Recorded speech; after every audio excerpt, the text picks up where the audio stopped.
dignitaries have arrived. Please be seated. I request everyone in the auditorium to please be seated. Honorable, the Chief Justice of India has arrived.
Gracefully welcome on the stage Honorable the Chief Justice of India and other honorable dignitaries.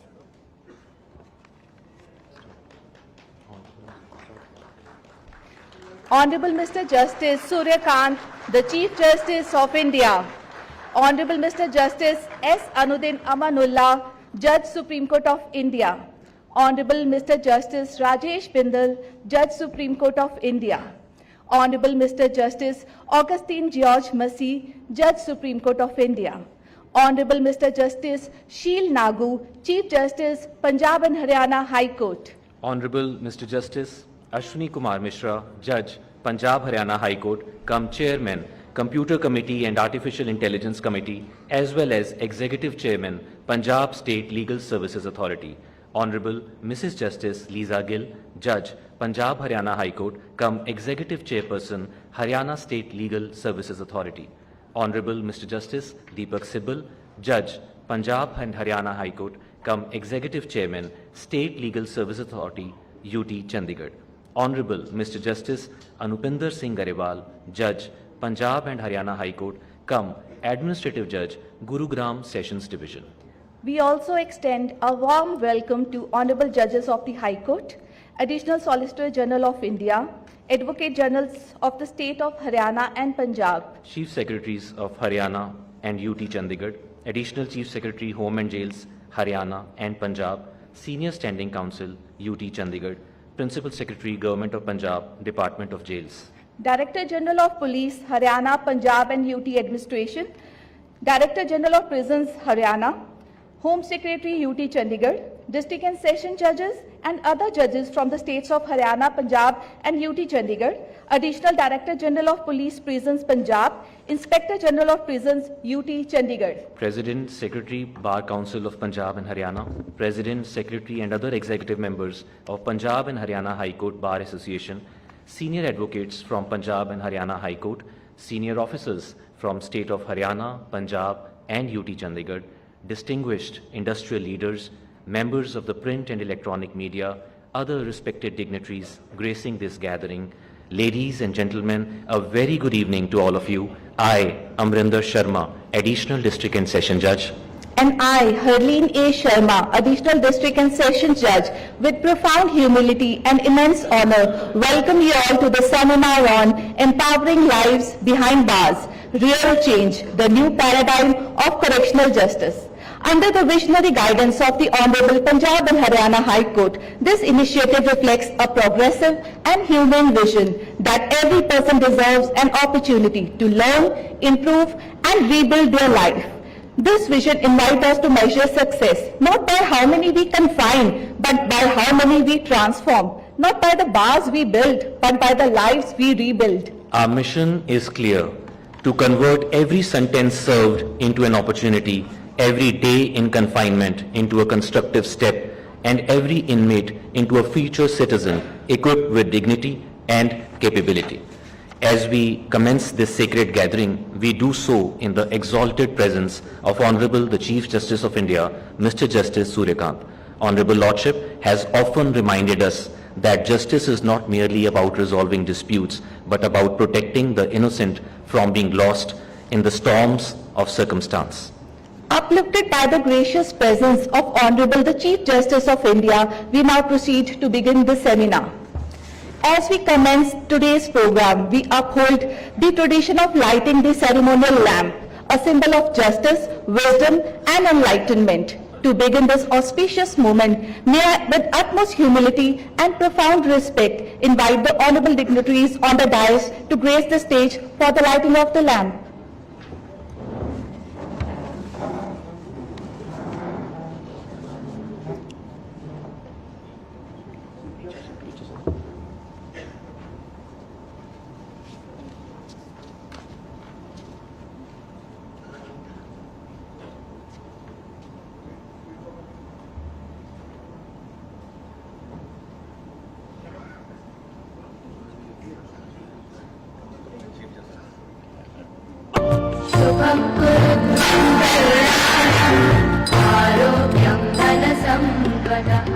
शुभं कुरुत्वं कल्याणम् आरोग्यं धनसम्पदः शत्रुबुद्धिविनाशाय दीपज्योतिर्नमोऽस्तुते दीपज्योतिर्नमोऽस्तुते शुभं कुरुत्वं कल्याणम् आरोग्यं धनसम्पदः शुभं कुरुत्वं कल्याणम् आरोग्यं धनसम्पदः शुभं कुरुत्वं कल्याणम् आरोग्यं धनसम्पदः शत्रुबुद्धिविनाशाय दीपज्योतिर्नमोऽस्तुते दीपज्योतिर्नमोऽस्तुते शुभं कुरुत्वं कल्याणम् आरोग्यं धनसम्पदः शुभं कुरुत्वं कल्याणम् आरोग्यं धनसम्पदः शुभं कुरुत्वं कल्याणम् आरोग्यं धनसम्पदः शत्रुबुद्धिविनाशाय Collective resolve to kindle दीपज्योतिर्नमोऽस्तुते new possibilities and let this light signify not merely illumination, but the awakening of a capability, dignity, and purposeful transformation. On this momentous occasion, as we gather to reflect upon our commitment to justice and institutional excellence, it is indeed a privilege to have Honorable the Chief Justice of India grace us with his valuable time and presence. To formally welcome Honorable the Chief Justice of India and the distinguished gathering, we have amongst us Honorable Mr. Justice Anupinder Singh Garewal, Judge, Punjab and Haryana High Court, cum Administrative Judge of Gurugram Session Division. Honorable Lordship has been a fearless defender of citizens' right, a pioneer who has opened new vistas in the legal spectrum, and his deeply impactful work on prison reforms has lent exceptional meaning to today's seminar. We are truly honored by your presence, Lordship. May I now respectfully invite Honorable Mr. Justice Anupinder Singh Garewal, Judge, Punjab and Haryana High Court, to grace the podium and extend formal welcome to Honorable the Chief Justice of India and all the esteemed dignitaries. Justice Suryakant, the Chief Justice of India, Justice Ehsanuddin Amanullah, Judge, Supreme Court of India, Justice Rajesh Bindal, Judge, Supreme Court of India, Justice Augustine George Massey, Judge Supreme Court of India, Justice Sheel Nagu, Chief Justice Punjab and Haryana High Court, Justice Ashwani Kumar Mishra, Judge Punjab and Haryana High Court, esteemed sister and brother judges, distinguished dignitaries on and off the dais, senior officers of the civil administration, police, prisons department, and judicial officers, ladies and gentlemen. With heartfelt respect and deep sense of privilege, I extend a warm welcome to this august gathering on an occasion that marks not merely a program, but a resolve, a renewed philosophy, and a commitment to human transformation. At the very outset, I express our collective gratitude to the Chief Justice of India for gracing this seminar. My Lord's acceptance of our invitation, despite an exacting judicial schedule, is a gesture that lends immense dignity to this initiative.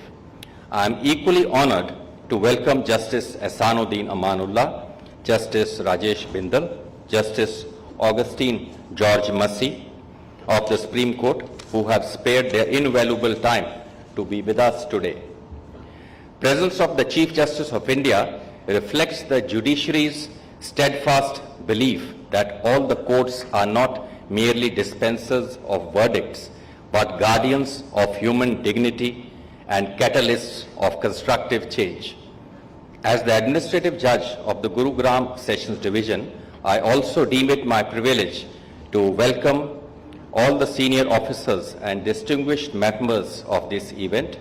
Your dedication forms the operational backbone of every reformative endeavor we aspire to implement.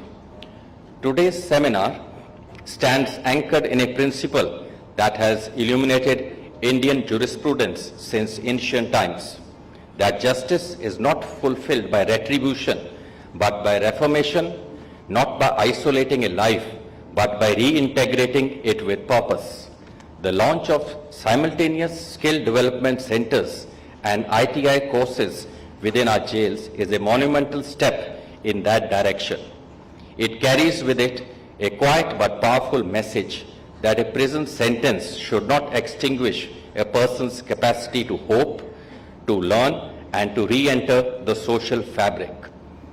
By equipping inmates with practical and meaningful skills, we are helping them regain confidence, rebuild self-belief, and prepare for a stable life after their release. This initiative creates real opportunities. It enables individuals to move beyond past setbacks and to work towards a future shaped by purpose, responsibility, and hope. Through this initiative, we deliberately sow the seeds of dignity into pathways once shadowed by limitation. We reawaken the inmates with the potent alchemy of meaningful skills, skills that transmute adversity into aptitude and isolation into opportunity. Thoughtful and steady steps have been taken to strengthen the framework of skill development with correctional institutions. In Gurugram, a particularly heartening initiative has taken root. The short duration ITI courses in plumbing and welding have already been successfully completed, giving inmates their first tangible step towards skilled livelihoods. Building upon this momentum, a full-fledged polytechnic for a 3-year diploma in computer engineering has been established within the district jail premises, complete with classrooms, 3 functional laboratories, and the requisite technical infrastructure. 28 inmates have already been registered, and an expert team has certified that the facilities meet the standards prescribed by the All India Council of Technical Education. The state government has formally requested in principle approval from the council, and with the registration of portal expected to reopen on January 2026, we are poised to see this diploma program operationalized, making a remarkable convergence of education and renewed opportunity. It is fitting to acknowledge the significant contribution of Brother Justice Kuldeep Tiwari, whose persistent efforts have given clear shape and direction to the skill development programs. His continued efforts have ensured that these initiatives are not merely well-designed, but truly meaningful. Our efforts today stand alongside another unyielding dedication, which is the initiative of the Legal Services Authorities of Punjab, Haryana and UT Chandigarh, titled as Youth Against Drugs. This endeavor speaks directly to one of the most urgent social challenges of our times. Through awareness, counseling and intervention, we hope to insulate young minds from a menace that destroys their potential with silent cruelty. In harmonizing this campaign with our correctional reforms, we send a clear message that prevention and rehabilitation are two facets of the same moral responsibility. This mission goes beyond a campaign. It reflects our common duty to shield our youth from the harm caused by drugs and to secure a healthier future for them. With the High Court of Punjab and Haryana steering this initiative, let us script a narrative of resistance and resilience. Together, let Youth Against Drugs be a clarion call that awakens hope, rallies courage, and rewrites destinies. This evening is a reaffirmation of faith, faith in the redemptive strength of education, faith in the transformative power of skill, and faith in the enduring human capacity to change. On behalf of the Punjab and Haryana High Court, the Legal Services Authorities and all partnering institutions, I once again welcome each one of you to this momentous occasion. Your presence enriches the spirit with which we embark upon this transformative journey. Thank you.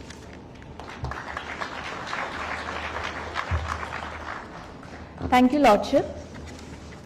Punjab and Haryana High Court is honoured by the presence of esteemed dignitaries who, with their exemplified excellence, have left an indelible mark on the Indian judicial system. As a token of gratitude, I request Honourable Mr. Justice Sheel Nagu, Chief Justice, Punjab and Haryana High Court, to kindly present a shawl and a memento to Honourable Mr. Justice Surya Kant, Chief Justice of India.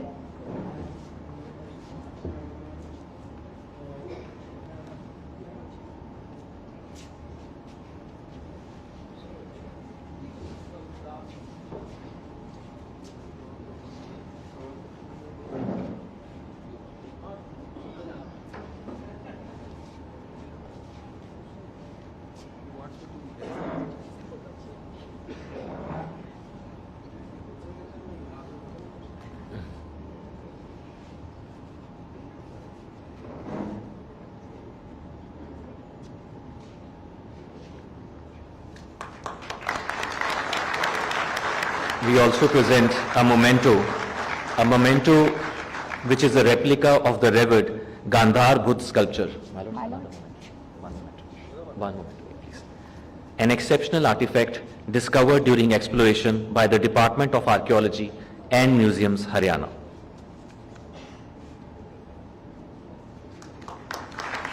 We also take this moment to present a deeply meaningful creation, a painting crafted by a jail inmate of Punjab, symbolizing rehabilitation through art. Please present the painting also. One more.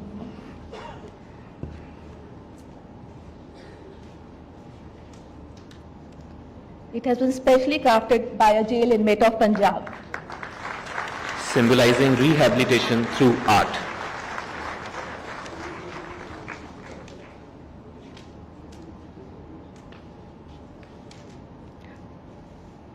Thank you, Lordship. Thank you, Lordship. Thank you.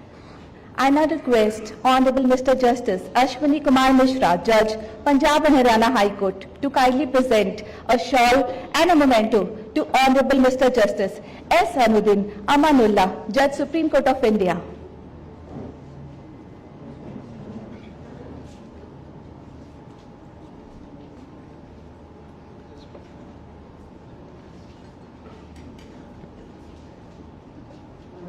We also present another sculpture as a mark of deep respect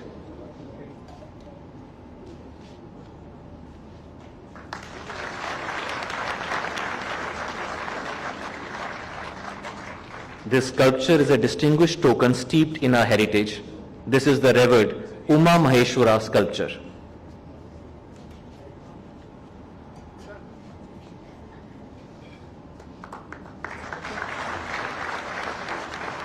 Another memento in the shape of a painting by a jail inmate, embodying the spirit of skill development.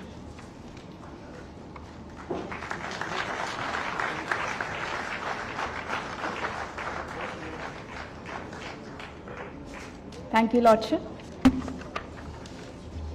I now request Honorable Mrs. Justice Lisa Gill, Judge Punjab and Haryana High Court, to kindly present a shawl and a memento to Honorable Mr. Justice Rajesh Bindal, Judge Supreme Court of India.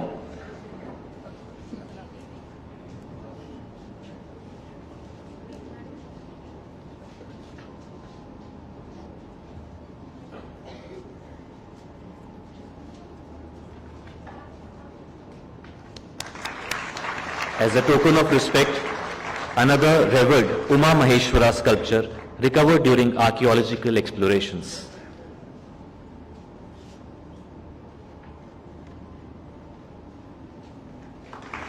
Alongside, we present another painting created by a jail inmate, which is again an expression of rebuilding and strength.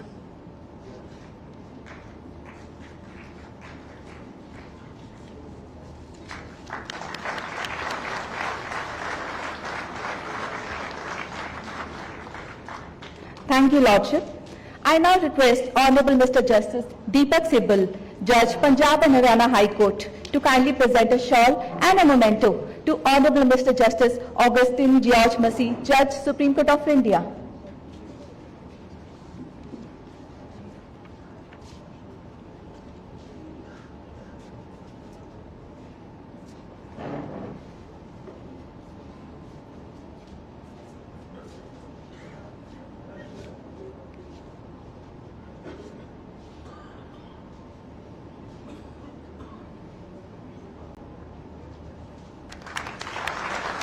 Another historic token of revered Uma Maheshwara sculpture reflecting internal convergence of strength.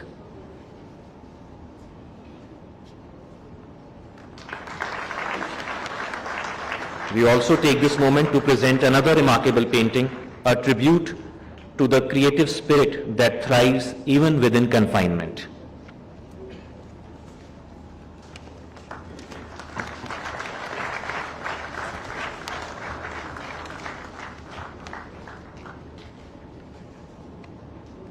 Thank you, Lordship.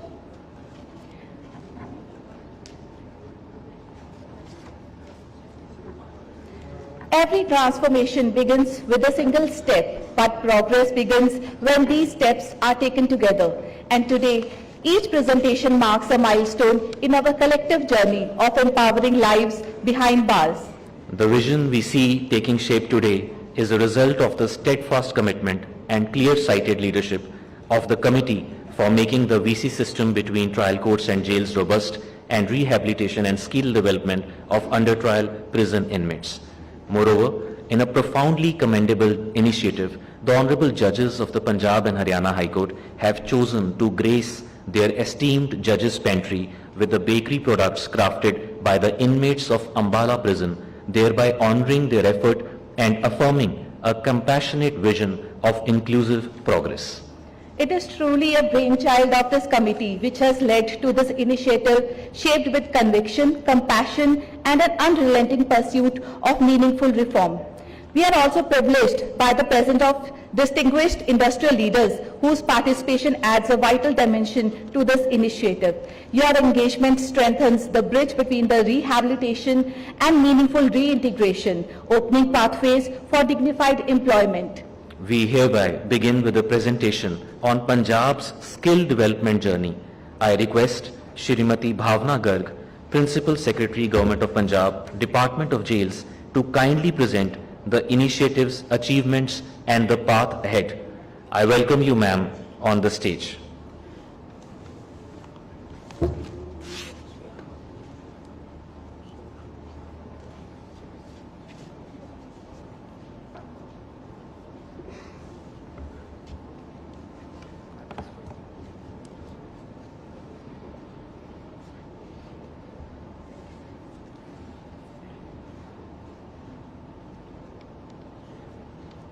A very good evening to all the dignitaries present here. Chief Justice of India, Honorable Mr. Justice Surya Kant, Judges of the Supreme Court, Honorable Mr. Justice Ehsanuddin Amanullah, Honorable Mr. Justice Rajesh Bindal, and Honorable Mr. Justice A.G. Masih, Chief Justice, Punjab and Haryana High Court, Honorable Mr. Justice Sheel Nagu, and all the Honorable High Court judges present on and off the dais, and other distinguished dignitaries present here. I am Bhavna Garg, Principal Secretary, Department of Prisons, Government of Punjab. With the permission of the Chair, I present on how the Government of Punjab has embarked upon the skilling journey for jail inmates, empowering their lives with skills and dignity from custody to capability. The idea to establish jails as centers of learning, rehabilitation and productivity. The state of Punjab has 25 jails which house about 35,000 inmates with over 81% under trial population. For jails to act as correctional homes, it is important to reintegrate inmates into the society once they are out. But because they lack the employable skills, hence the process becomes difficult.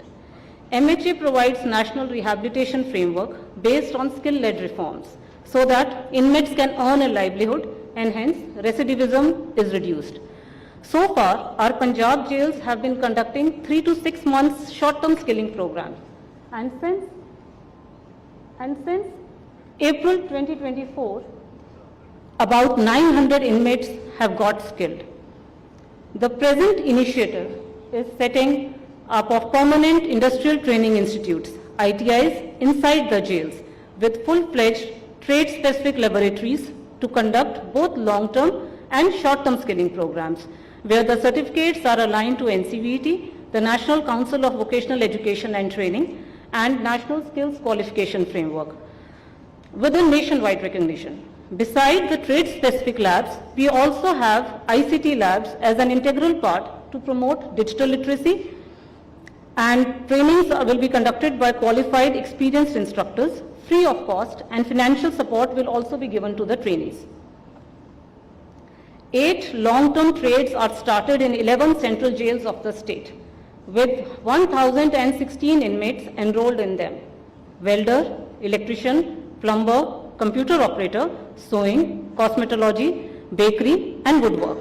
With 6 short-term trades enlisted for all the 24 jails, we have a total target of 2,500 inmates to be trained. The jail-wise breakup can be seen, wherein in most central jails, 2 trades have started, while in central jail, Firozpur and Amritsar, 3 trades have started. One batch size comprised of 20 to 24 inmates. So, say in Patiala, like the top one. So, in Patiala, we have 60 trainees, implying 3 batches of 20 each, which are conducted simultaneously. While in Central Jail Ludhiana, we have 2 batches of 24 each in each of the 2 trades with a total of 96 trainees. And similarly for others, the total come to 1,016, which covers all the central jails of the state. To implement this large-scale program, the department realized the need for convergence of resources, and hence we approached various stakeholders. Our efforts bore fruit as we could rope in different departments within the state. We also explored the Government of India schemes in various ministries. The first crucial step was to convince the Director General Training in Ministry of Skill Development to allow us to start ITIs inside the jail from this session itself. I am happy to share that with pursuance, we could get our proposal approved and saved one crucial year. Next part was to gain support and funding. Honorable Mr. Justice Kuldeep Tiwari and the Honorable High Court Committee led us in this initiative. We succeeded in formulating a state plan scheme and approached the Punjab State Technical Education Board for funds to create the infrastructure. Additionally, our skilling proposal has been approved by the Ministry of Minority Affairs, Government of India, which has also promised to fund the training component under PM Vikas scheme. We have already signed an MOU with them. Wherever there will be a gap in the funding, the Punjab Prisons Development Board will pitch in. The Technical Education Department is a partner in this initiative. While we, the jails department, is to set up the classrooms, mobilize the inmates, provide space for the workshops and ensure a secure environment, the technical education department provides instructors, toolkits, setting up of the ICT labs, governance and compliances. Punjab Skill Development Mission, a partner in short-term trainings, provides inputs for soft skill and behavioral change modules and synergy with the National Skills Development Corporation. The education department helped us verify the educational qualifications of the inmates. Many inmates, especially women, did not want that their native villages or the schools they studied in to know that they are incarcerated. And so this exercise was done with utmost care and sensibility.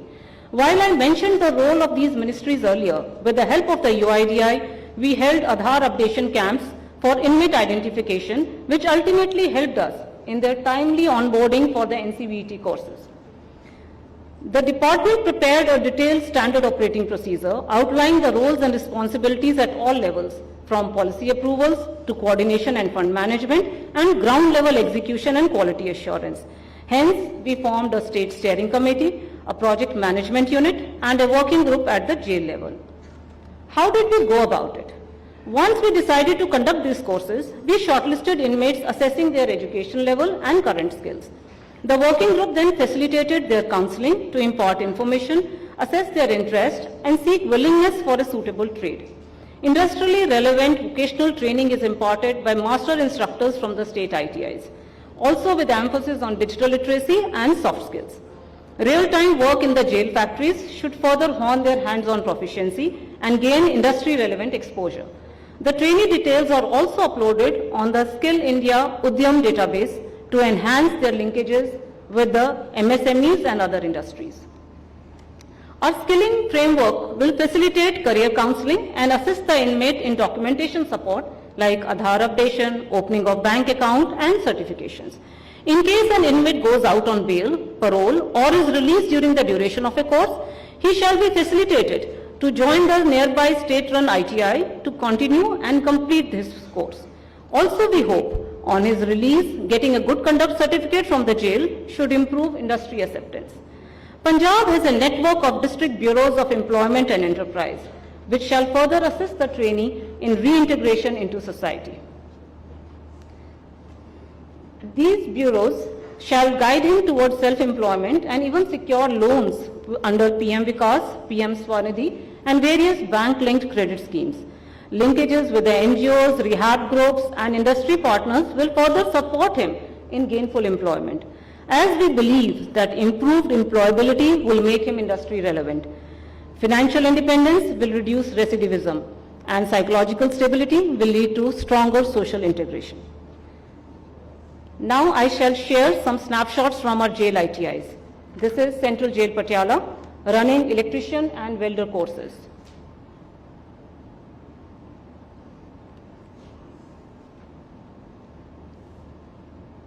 This is Women Jail Ludhiana with sewing and cosmetology courses.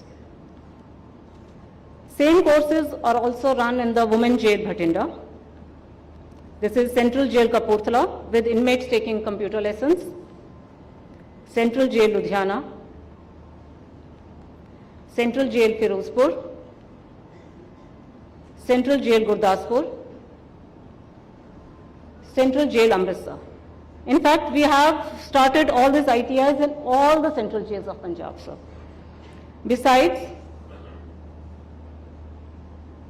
we have 9 Ujala petrol pumps where inmates are also employed. Ujala being the Punjab Prisons brand. Yoga, physical workouts, both outdoor and indoor games are encouraged inside our jails. We are in the process of conducting Ujala Olympics. First competitions were held at the jail level, then at zonal level, and shortly finals will be held. Honorable Supreme Court judges have already have a taste of our Punjab paintings, so I hope you would appreciate that. And all our jails, their walls are decorated with the expression of art and paintings. These are pictures from various jails. Prison factories that manufacture furniture, carpets, fulkari, bakery and other things, they provide productive hours to inmates inside the prisons. We have a well spread out prison inmate calling system, total 800 of them across the jails. Radio Ujala has been set up in many central jails run by the inmates where songs on demand are played and bring vibrancy to the jail atmosphere. We also have musical instruments provided inside the jails which are actively used by the inmates. We have a network of video conferencing set up in all our jails for court production. Thank you, and I look forward to the valuable guidance of this august house to further strengthen our initiative.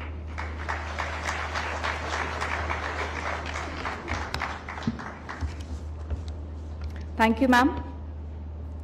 We now invite the representative from UT Chandigarh to present their skill development journey highlighting innovative practices and training models. May I request Shri Pushpinder Kumar, IG Prisons, UT Chandigarh, to proceed with the presentation. I welcome you, sir, on the stage.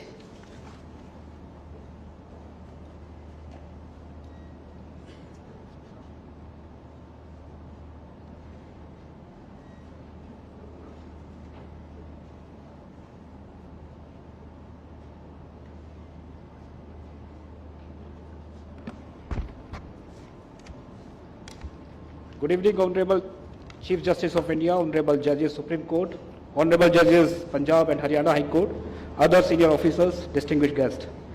नमस्कार सभी को। महोदय, जैसा सभी जानते हैं कि यहाँ पर मौजूद कि क्रिमिनल जस्टिस सिस्टम का अल्टीमेट गोल, अल्टीमेट ऑब्जेक्टिव होता है न्याय दिलाना। और न्याय दिलाने का अर्थ केवल ये नहीं होता कि अपराधी को सजा दे और विक्टिम को न्याय दे। इसका अर्थ यह भी है कि समाज में हम पीस और हार्मनी बनाए रखें। इसके लिए यदि न्याय सिस्टम को यदि हम समझ सकते हैं तो हम जानते हैं कि अगर कोई भी अपराधी अपनी सजा काटने के बाद वापस समाज में आता है और एक उपयोगी सदस्य बनकर समाज में नहीं रहता तो उसका उद्देश्य हमारा जो क्रिमिनल जस्टिस का है पूरा नहीं हो पाता। सर, ये जो आरटीआई का जो इनिशिएटिव जो लिया गया है ऑनरेबल कमेटी के द्वारा, इससे पहले मैं मॉडल जेल चंडीगढ़ के बारे में थोड़ा सा कुछ स्लाइड्स के द्वारा बताना चाहूंगा। सर, मॉडल जेल चंडीगढ़ का जो सेटअप हुआ था 1972 में एज ए सब जेल हुआ था। उसके बाद इसको अपग्रेड किया गया 1975 में डिस्ट्रिक्ट जेल में और बाद में इसको 1990 में model jail equivalent to central jail बनाया गया। इस जेल में मैं महोदय लगभग जो इसकी सैंक्शन स्ट्रेंथ है 1120 के आसपास है और आज के डेट में इसमें लगभग 1120 इनमेट्स इसमें हैं।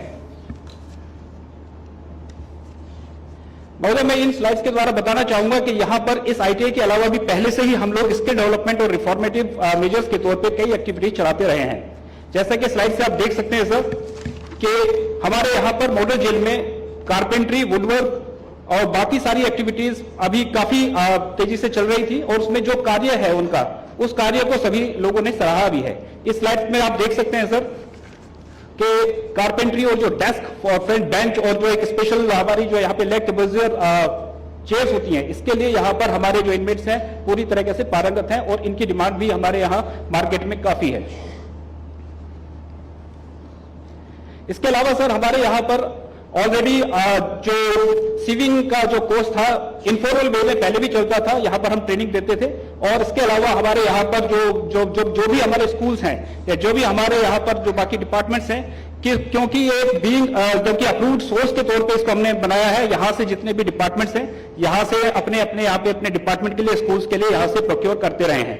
हर घर तिरंगा योजना के तहत जब झंडे बनाने की बारी आई थी तो हमारी जेल के इनमेट्स ने लगभग 1000 झंडे बनाए थे। इसके अलावा कई स्कूलों में हम ट्रैक सूट भी सप्लाई करते रहे हैं। मनोहर वाटिका है जहां पर हम डेकोरेटिव जो प्लांट्स की सैपलिंग है वो भी यहां से हम लोग सप्लाई करते हैं।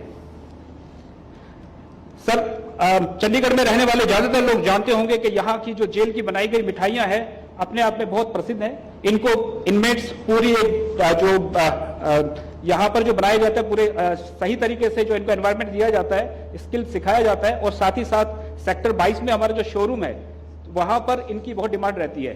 दिवाली पे ये मिठाइयां बहुत ज्यादा पसंद की जाती हैं। आर्ट और क्राफ्ट सेक्शन भी अपने आप में सर यहाँ पर हमारा काफी रूप से पारंगत है और यहाँ पर हमने यहाँ से जो यहाँ के एक बेस्ट ट्रेनर थे स्कल्पचर के श्री राजेंद्र सिंह, उनको बुला करके यहाँ पर ट्रेनिंग दिलाई थी और स्कल्पचर और आर्ट में यहाँ की हमारी काफी पेंटिंग्स वगैरह है इस शोरूम में काफी पसंद की जाती है और खरीदी भी जाती है। ये वह शोरूम है सर जो कि सेक्टर 22 में है और इसका यहाँ पर आकर के लोग खरीदते हैं। लगभग करीब 6.25 करोड़ रुपए के आसपास की जो सेल पिछले साल में हुई है। इसके अलावा सर रिफॉर्मेशन मेजर भी लिए जाते हैं, जैसे जेल लाइब्रेरी है हमारे यहाँ पर। जेल लाइब्रेरी में लगभग 5000 पुस्तकें हैं और हमारे यहाँ पर नेशनल ओपन स्कूल का सेंटर भी है, साथ ही साथ इग्नू का भी सेंटर है, जिसमें हम रिफॉर्मेशन के तौर पे बच्चों यहाँ पर जो आने वाले जो इनमेट्स हैं, अगर आगे अपनी शिक्षा जारी रखना चाहते हैं तो उनको हम अलग अलग 10वीं 12वीं का सर्टिफिकेट कोर्स और साथ ही साथ ग्रेजुएशन और पोस्ट ग्रेजुएशन में भी हम शिक्षा दिलाते हैं इस सेंटर के द्वारा।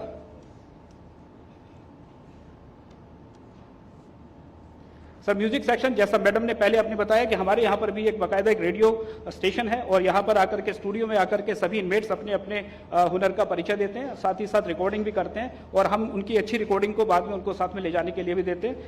वो बाद में यूट्यूब पे डाल करके अगर चाहें तो उसका भी इस्तेमाल रोजगार के तौर पर कर सकते हैं।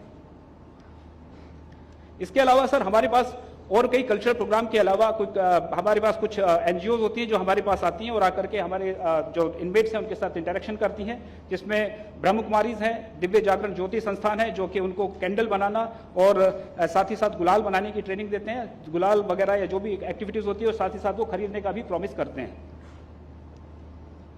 स्पिरिचुअल इवेंट्स में भी हमारा पूरा हमेशा आगे रहने का वो रहता है और साथ ही साथ जैसे मैंने आपको बताया जो भी स्पिरिचुअल गुरुज हैं, स्पिरिचुअल लीडर्स हैं, उनको बुलाकर के समय समय पर उनका जो पॉजिटिव माइंडसेट है उनको पॉजिटिव बनाने के लिए कोशिश की जाती है।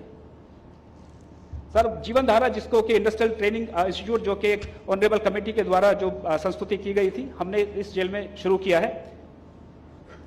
बैकग्राउंड ऑलरेडी यहाँ पे आप सभी को पता है कि ये हमारे जितने भी स्किल्स थे जिनकी ट्रेनिंग हम दी जा रहे थे, सारी की सारी ये अनऑर्गेनाइज तरीके से दी जा रहा था, या ये समझ लीजिए कि इसके बाद जब बाहर जाने के बाद कोई भी इनमेट जाता था उसके पास कोई सर्टिफिकेट नहीं होता था, तो इसको एक फॉर्मेशन में बदलने के लिए कि इसके बाद वहां पर जाए तो उसके पास कोई सर्टिफिकेट हो, इसके लिए ये प्रयास शुरू किया गया है।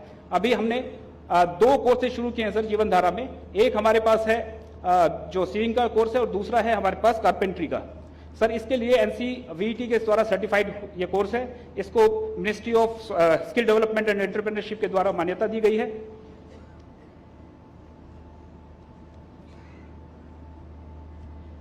इस ITI का मकसद यही है कि सर कि जब भी इनमेट्स अपनी सजा पूरी करके जाएं तो स्किल जो हम उनको सिखा रहे हैं साथ ही साथ एक सर्टिफिकेशन के द्वारा उनको मान्यता मिले, साथ ही वो बाहर जाए तो उनको एक समाज में उपयोगी सदस्य के रूप में स्वीकार किया जाए।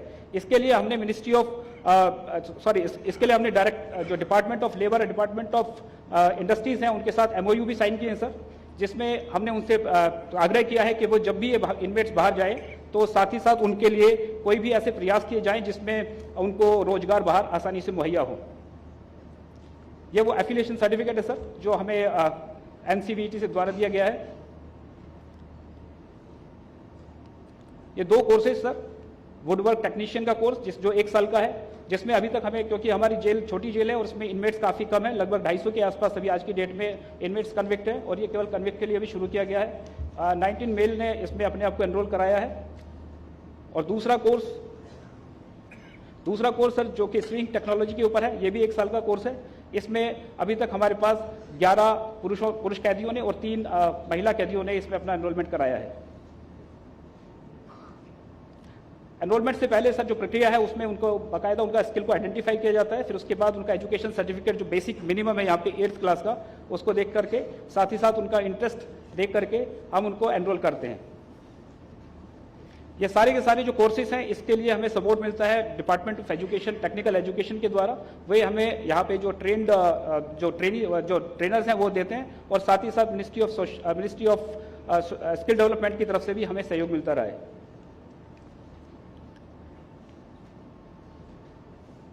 इसके लिए सर जो भी जरूरी इक्विपमेंट्स हैं वो उनकी व्यवस्था हमारे पास ITI में हो चुकी है जेल में। हमें उचित जो इक्विपमेंट हैं उसके लिए एडमिनिस्ट्रेशन की तरफ से प्रॉपर फंड मिल चुका है और साथ ही साथ और जितने भी आगे हम कोर्स प्रपोज कर रहे हैं जिसमें और शॉर्ट ड्यूरेशन के कोर्सेज भी हैं, जिसमें हम साइबर से रिलेटेड कोर्सेज या कंप्यूटर एप्लीकेशन के कोर्सेज या और शॉर्ट ड्यूरेशन के कोर्सेज में कोई और सर्टिफिकेट जो कि हमारे पास आते हैं असिस्टेंट वगैरह के, वो भी हम इसमें कराने का प्लान कर रहे हैं। साथ ही साथ हमने प्लान किया है कि इसमें अभी 1 साल के अलावा 3 साल का जो डिप्लोमा, जैसा कि हमारा उद्देश्य है कि अगर कोई लंबी अवधि तक के लिए यदि यहाँ पर कोई कन्विक्ट है तो उसको यदि उसका अपग्रेडेशन करके उसको डिप्लोमा भी कराया जा सके तो उसके लिए भी हम प्रयास कर रहे हैं sir.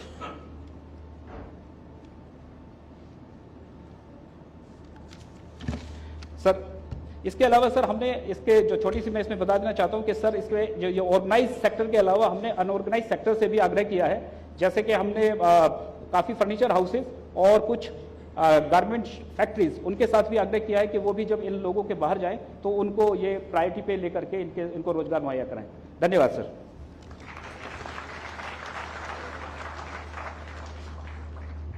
Thank you so much. Our next presentation focuses on Haryana's skill development journey, and I invite Shri Satish Balan, Inspector General of Police, Prisons, Haryana, on the stage.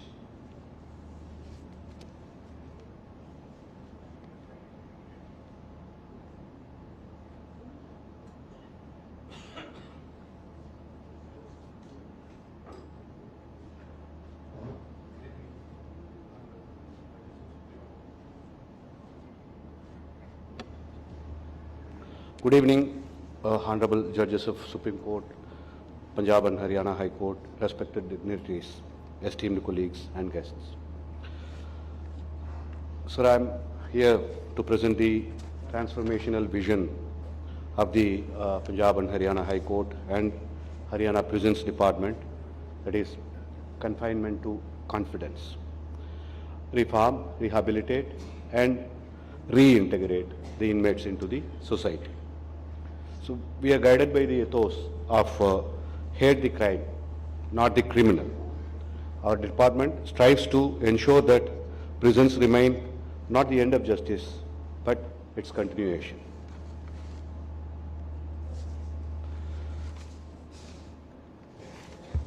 So we are all aware that the Constitution of India places human dignity at the core of our justice system.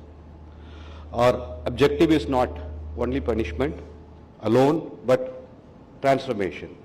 So transformation of the inmate into a capable person, into a confident person. We strive to provide every inmate with opportunity, equity, and also strive to rehabilitate them, even behind the bars. So this is general administrative structure of the Haryana Prisons Department, sir.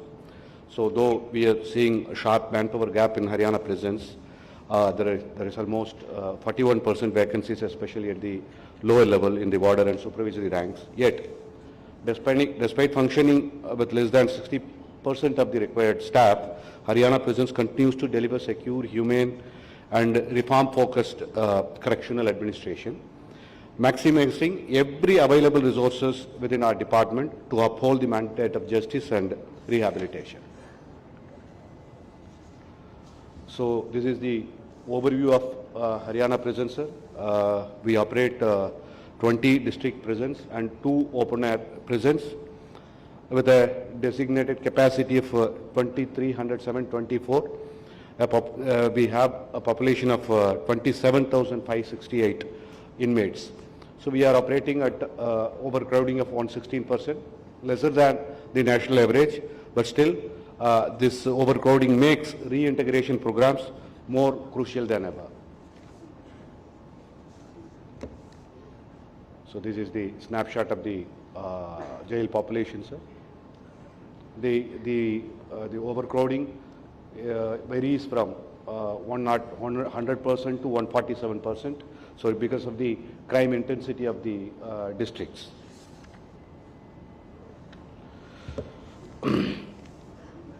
So we already had few welfare activities and industrial activities running in the prisons before this initiative. I just wanted to highlight those initiatives. And the welfare, our focus goes beyond the confinement. Health, we focus on health, hygiene, food safety, and mental well-being. These are all our priorities. Our initiatives include prison hospitals. We have RO water systems in every prison because the TDS of the groundwater in hinterland of Haryana. They are very, very poor. So the RO water is must for the inmates. We have central laundries in every prison. We have the counselors in every prison for the counseling the inmates who get into depression or other mental illness. We have libraries in each prison. Each woman inmate is ensured of her sanitary dignity also. We consider these are not perks. These are rights that ensure human dignity of the inmates.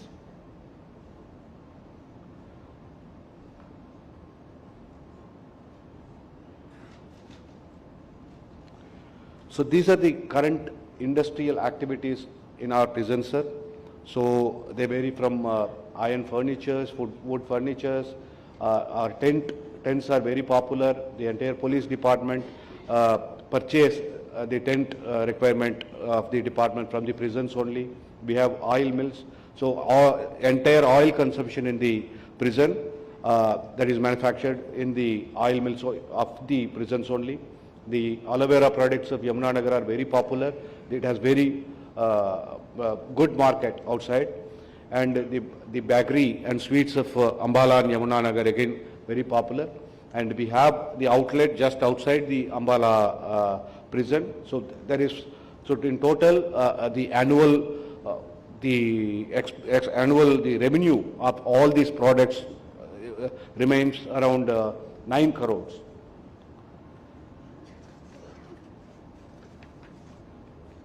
So we are running petrol pumps also. So there are two petrol pumps which have been running for past 1 year. 6 more petrol pumps are coming up. It is in the process.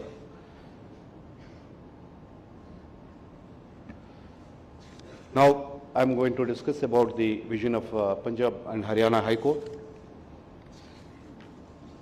So the meetings for inaugurating this polytechnic and skill development courses have been being done by Honorable Justice Kuldeep Tripathi for past almost 6 months.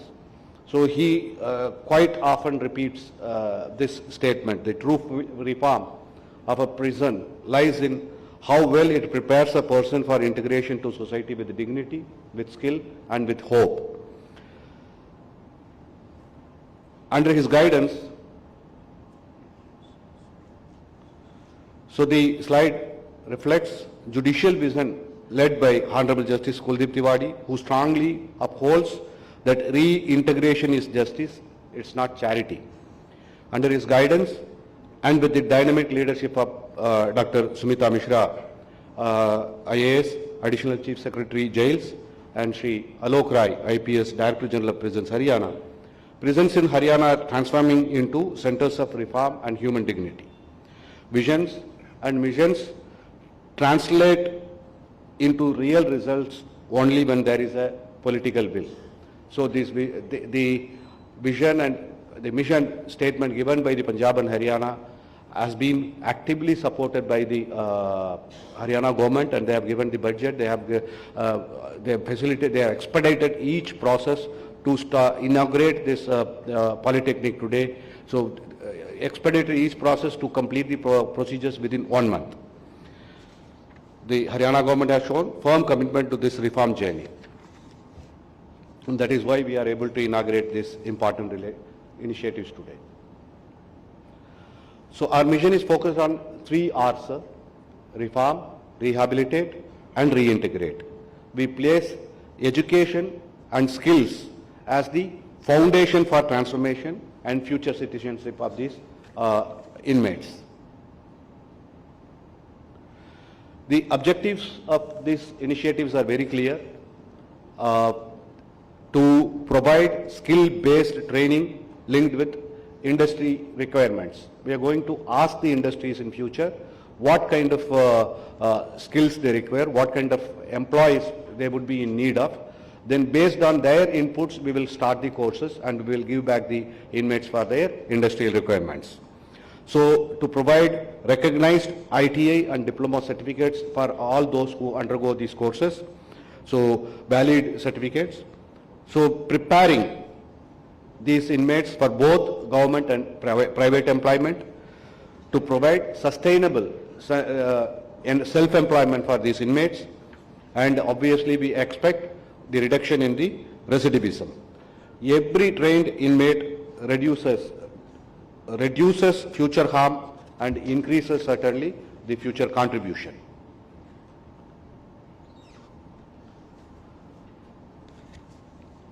At present, sir, we offer, these are the skill development courses we offer. At present, we offer, first, which we inaugurated in the Gurugram prison, Diploma, a 3-year course in computer engineering. 29 students have been already enrolled in this program, and in principle approval has come from the AICTE, and this month they are going to conduct the inspection. We have purchased all the equipments. We have recruited the instructors required for the course, and the lab has been established. So the classes have been going on for past 1 month, but this week the inspections will be done and the necessary approval will be expedited by the AICTE. Principal approval, it has been given, sir. And ITI courses, 1-year courses have been running in these prisons. There are 255 inmates who are undergoing these courses across 12 different disciplines in 5 key centers: Ambala, Karnal, Yamunanagar, Kurukshetra and Gurugram. We also run short-term skill programs. We have trained more than 600 inmates. So these short-term skill programs are vary between 30 days to 90 days. So these are the different trades in which the skills are provided: dressmaking, welding, the computer operators, welder, plumbing, electrician, carpentry, cosmetology. In all these trades we are providing the skills.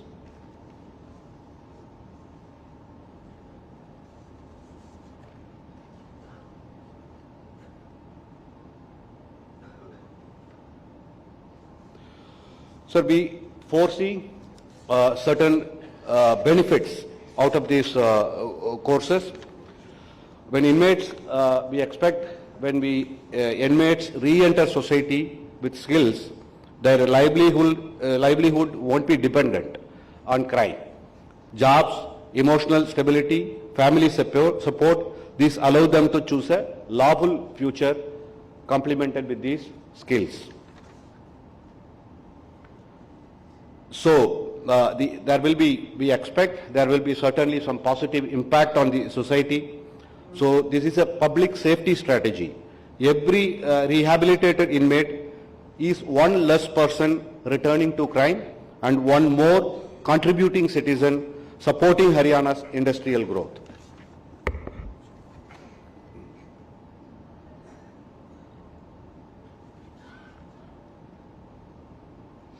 So we are collaborating with industries, educational institutions, NGOs, HKRNL to ensure direct placement support on release, so that the transformation inside prison continues outside also. The road ahead, our vision for the future includes expanding the technical education to all major jails, strong private sector partnerships. We have invited a few industries here also. Evidence-based monitoring under Honorable High Court. So institutionalizing the reintegration in the rules. So this is our again the concluding remarks. Again a quote by Honorable Justice Kuldeep Tiwari, that when a jail becomes a place of learning, crime loses a student and society gains a contributor. Thank you very much, sir. Thank you, sir. With profound honor, we now proceed to the inauguration of the skill development centers in the jails of Punjab and UT Chandigarh through virtual mode. These centers will not merely train hands, but they will empower minds. These centers will not merely teach skills, they will restore dignity. They will not merely prepare inmates for the jobs, but they will prepare them for the new chapter of life. Here is the moment where this initiative receives its sanctity at the hands of Honorable the Chief Justice of India. May I now please request Honorable Mr. Justice Suryakant, Chief Justice of India, to kindly initiate the virtual inauguration of Punjab at Patiala Jail.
May I now please request the Honorable Chief Justice of India to do the virtual inauguration of UT Chandigarh at Budel Jail.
Thank you so much, Lordship. This historic initiative marks a new beginning and shall ripple transformative waves across the tapestry of our correctional landscape.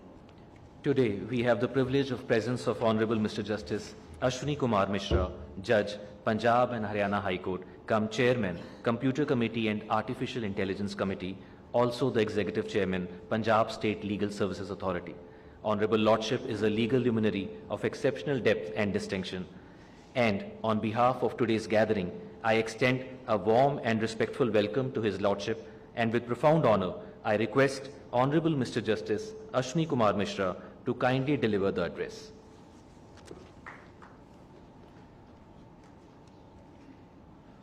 Esteemed Honorable Mr. Justice Surya Kanji, our respected Chief Justice of India, my elder brothers from the Supreme Court, Honorable Mr. Justice Ahsanuddin Amanullah ji, Honorable Mr. Justice Rajesh Bindal ji, and Honorable Mr. Justice A.G. Masih ji, my sister and brother judges on the dais,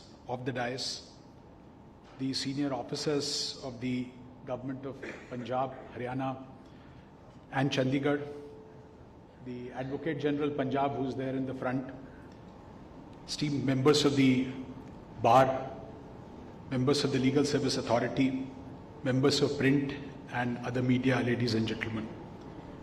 It is a matter of great honor for me to address this distinguishing gathering on a subject that strikes at the very heart of justice. Empowering lives behind bars, a real change, correctional justice. Today's gathering carries special significance, not merely because of the importance of the theme, but also because of the gracious presence of Honorable the Chief Justice of India. His Lordship is not only the head of the Indian judiciary, but also a proud son of soil. It is both symbolic and inspiring that a cause rooted in correction, compassion, and constitutional conscience is being addressed here on the very land that has shaped the Chief Justice of our nation. It is for this reason that Haryana takes rightful pride today, not only in hosting your Lordship, but in sharing its soil with the highest judicial minds of the country, along with other eminent personalities.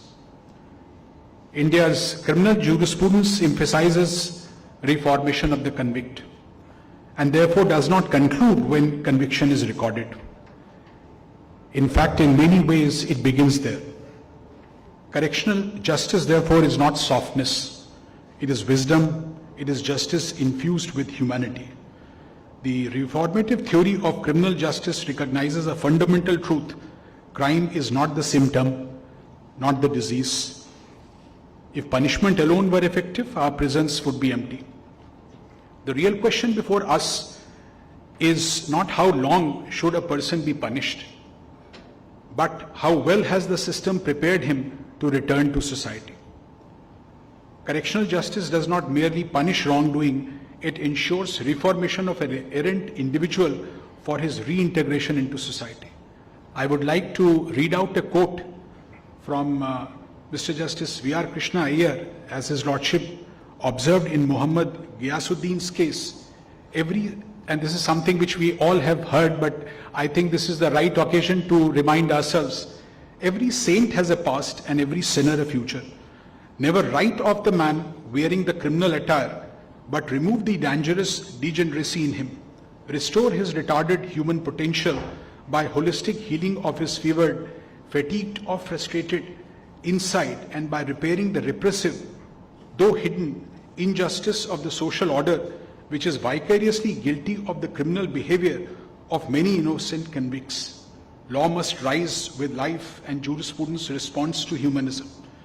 He further observed that the Gandhian diagnosis of offenders as patients and his conception of prisons as hospital, mental and moral, is the key to the pathology of delinquency and therapeutic use of punishment. The whole man is a healthy man, and every man is born good. Criminality is curable deviance. If every saint has a past, every sinner has a future, then it is the role of law to remind both of this. And this is what the Punjab and Haryana High Court is trying to do it today. These words are not rhetoric, they are the core of our judicial philosophy. Justice that does not heal only postpones crime. No human being is beyond reform, only beyond opportunity. The initiative of Punjab and Haryana High Court in partnership with the governments of Haryana, Punjab and Chandigarh moves reform from theory into practice. I had noted, and I would have liked to say so many things, but because of the presentation already there and the shortage of time, I will skip all this portion except to mention at this juncture that these ameliorative measures are led by our esteemed colleague, Brother Mr. Justice Kuldeep Tiwari, who has worked tirelessly turning his thoughts into action with the support of our Chief Justice, Honorable Mr. Justice Sheel Nagu ji.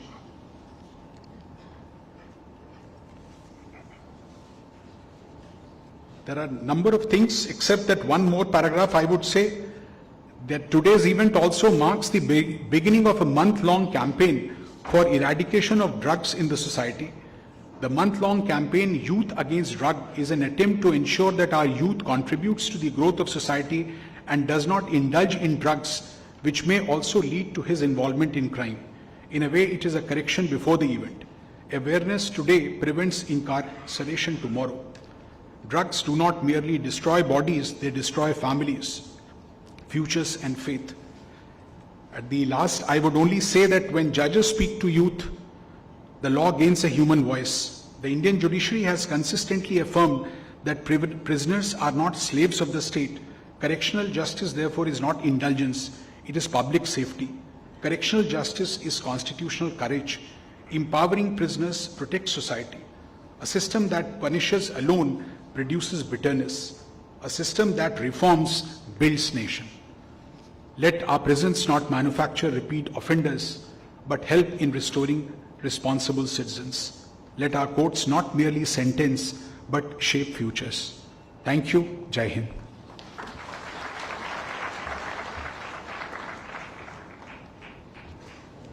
Thank you, Lordship, for enriching and shaping us with your thoughtful insights and rich experience. Ladies and gentlemen, at the helm of this transformation stands a jurist whose presence exudes intellect and unwavering conviction, a leader whose administrative vision has brought new energy, new direction, and new architecture to the judicial system. Honorable Mr. Justice Sheel Nagu, Chief Justice, Punjab and Haryana High Court, has travelled a remarkable journey, and I request Honorable the Chief Justice to please enlighten us with this special address.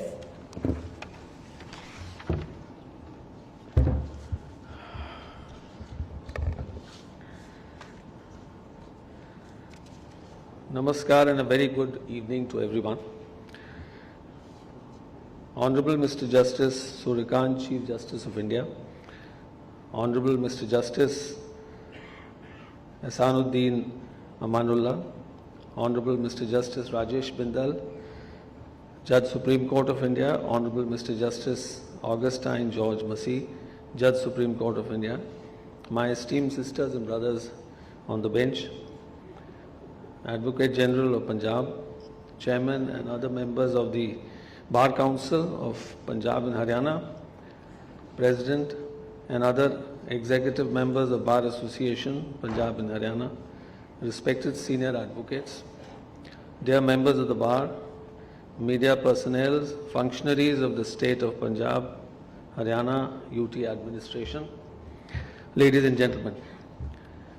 It is my proud privilege and to acknowledge the esteemed presence of Honorable the Chief Justice of India, Mr. Justice Suryakant, whose leadership continues to shape and elevate the course of justice in our nation. We are confident that under his stewardship, the judiciary shall increasingly emphasize correctional justice, rehabilitation and the dignity of every individual, including those behind bars.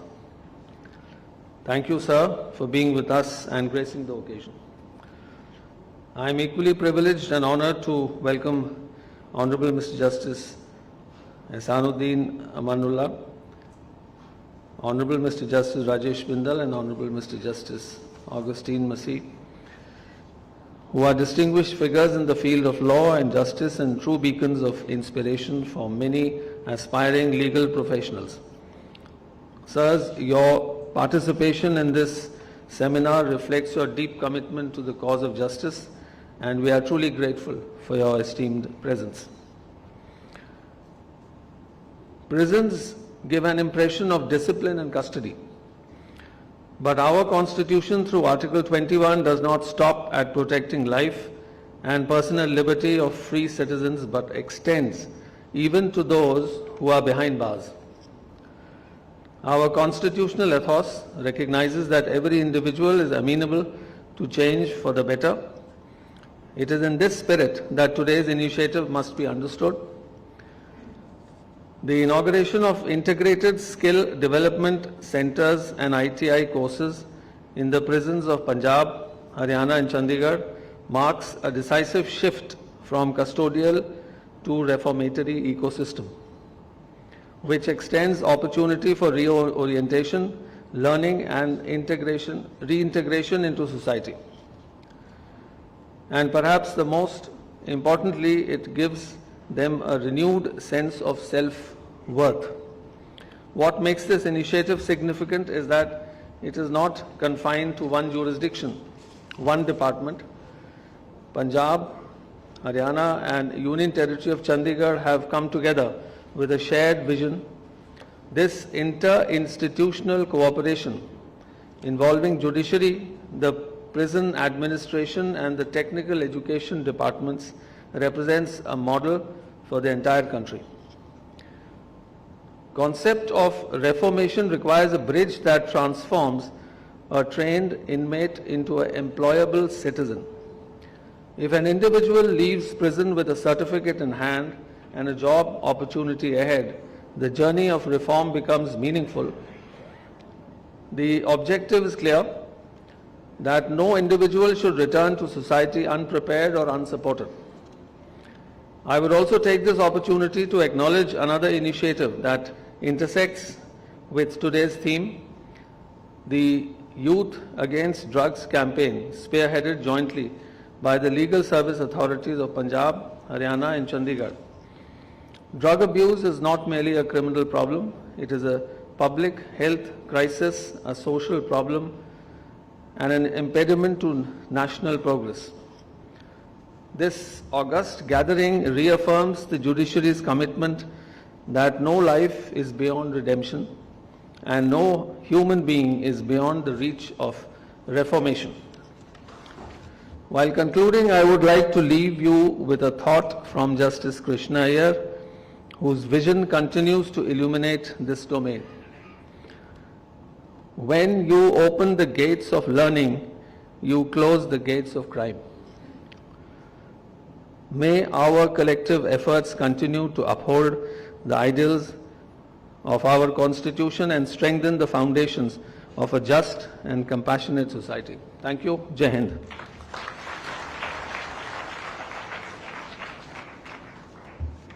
Thank you, Lordship.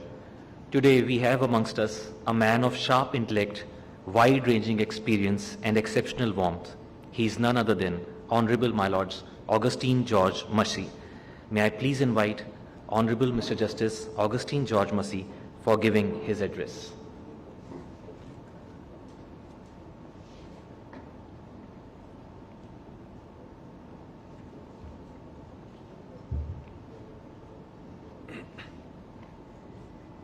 Honorable Brother Justice Suryakant, Chief Justice of India, Justice Amanullah and Justice Rajesh Bindal, Judges of the Honorable Supreme Court of India, Chief Justice of the Punjab and Haryana High Court, brother judges and sisters on and off the dais from Punjab and Haryana High Court and the Delhi High Court, the Chief Secretary for the Government of Haryana, Mr. Anurag Rastogi, the Additional Chief Secretary, Dr. Mishra, the Director General of Prisons, Mr. Rai, members of the judicial fraternity, judges from various parts of the states of Punjab and Haryana, members of the bar, as also the members of the family of the legal services authorities. We are all together here for a very simple but important cause. Simple, I am saying, for the reason that it's easier said than done, because we are here looking forward to a transformation of the prisons from a place of punishment to those of rebirth for those who have been on the wrong side of the law. It actually starts from the colonial history, when our leaders who were fighting for the freedom and struggling, they were treated with suppression. They had to suffer because of the fact that they were being ruled and pushed. And we never wanted this to continue, even after we moved on to the situation where we got independence. And that's where the prison reforms came in. Committees were formed, and those committees ultimately came out with various suggestions. Those committees took into consideration the various other reports which were globally taken into consideration for reforms. The commitment of rehabilitation is echoed globally in Marymount Manhattan College in New York, USA, that offers degree programs for the women incarcerated at the Bedford Hill Correctional Facility, where it is quoted as, "Prison education is a means of rehabilitating and redirecting. If you release someone with the same skills with which she came in, she is going to get involved in the same activities as she did before." This becomes the motto for us to now look forward to improving and bringing about changes in the skills of the inmates which come in after being put on the wrong side of law. A prison loses its right to liberty, but retains its right to be treated as a human being and as a person. Correctional justice system must focus on underscoring systematic issues and behaviors that lead to criminality and course correcting individuals by providing them with necessary support. Such a perspective holds not just the individual but society accountable to the causes of criminality. No one is born a criminal. In this light, our government agencies, in collaboration with other institutions, are working relentlessly towards our goal to reintegrate the inmates into society by offering essential skills and job opportunities. The various aspects on that and the efforts and the steps being taken by the government agencies, the prison departments, the NGOs and others have been highlighted by the various presentations which have been put forth to us and is available on the websites as well. In modern times, we have continued to endeavor towards improving the rehabilitative capacities of the prisons. We started with 2016 Model Prison Manuals, which states India shares the universally held view that a sentence of imprisonment would be justifiable only if it is ultimately led to the protection of the society into crown. Such a goal could be achieved only if incarceration motivates and prepares the offender for the law-abiding and self-supporting life after his release. It further accepts that as imprisonment deprives the offender of his liberty and self-determination, the prison system should not be allowed to aggravate the suffering already inherited in the process of incarceration. The new Model Prison Act 2023 has further been brought in, where it enumerates correctional treatment of prisoners with the objective of rehabilitating them as a function of the prisons, including provisions on creating schemes for educational, vocational training and skill development programs for prisons. State of Punjab and Haryana, as we have already seen, and the Union Territory have undertaken some commendable initiatives specifically focused on the reformation and rehabilitation of inmates. Various steps have been taken. I would not like to highlight them as of now because it would be repetitive. We must continue to take steps towards improving such correctional facilities. Programs must be designed not just for perspective for keeping prisoners busy and training them in skills enough to sustain themselves when they rejoin society, but to create interventions of such form that maximize the individual's interest. Otherwise, the danger lies in prisoners perceiving such programs as an act of wasting their time or as a form of punishment.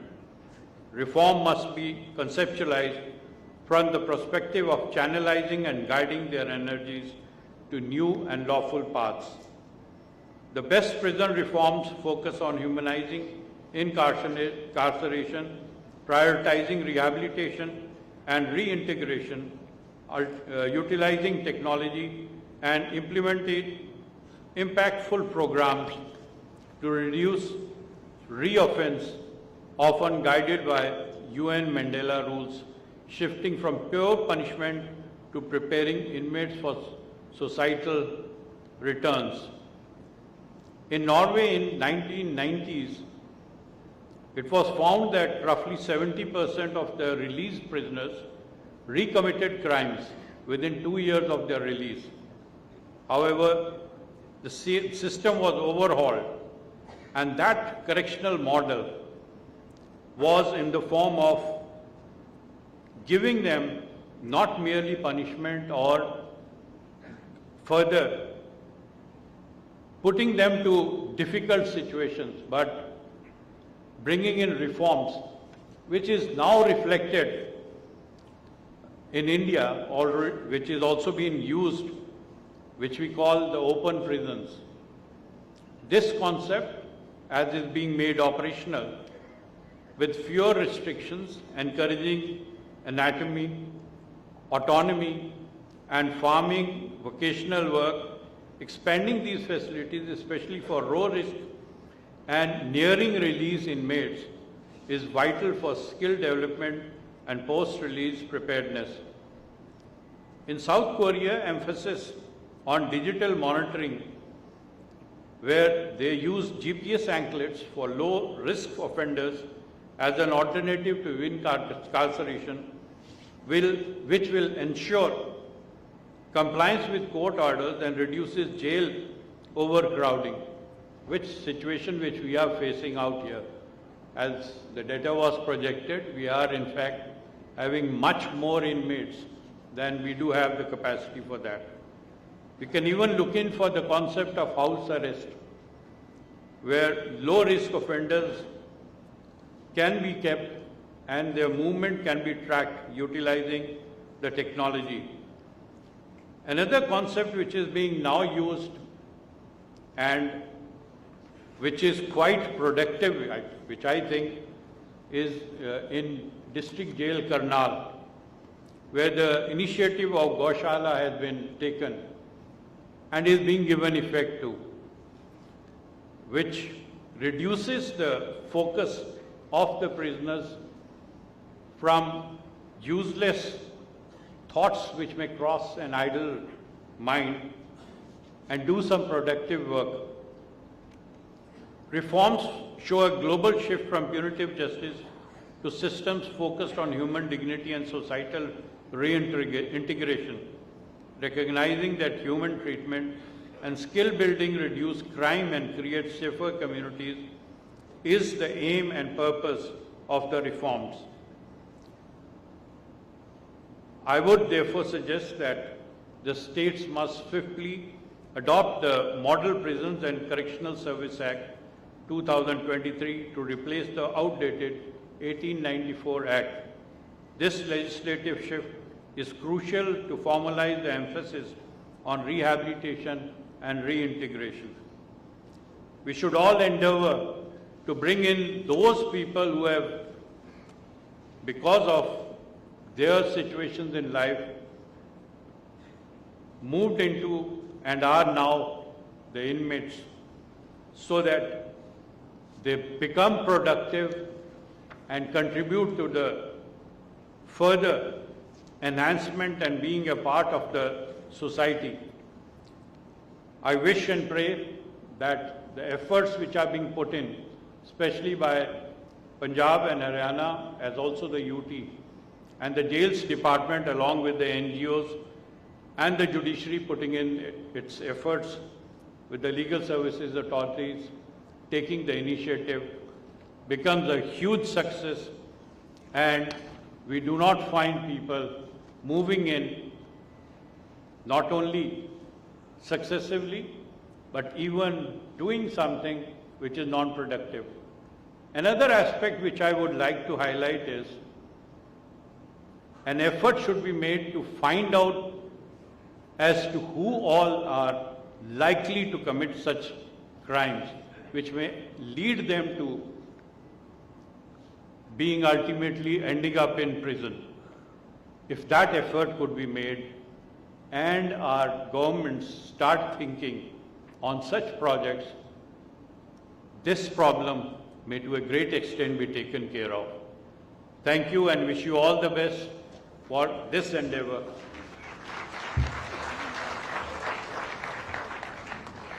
Thank you, Lordship. It is our profound privilege to have amongst us Honorable Mr. Justice Rajesh Bindal, Judge, Supreme Court of India. In his Lordship's presence today, we are reminded of the ideals that define an exemplary judge, clarity of vision and fairness in approach. May I request the Lordship to please do the address.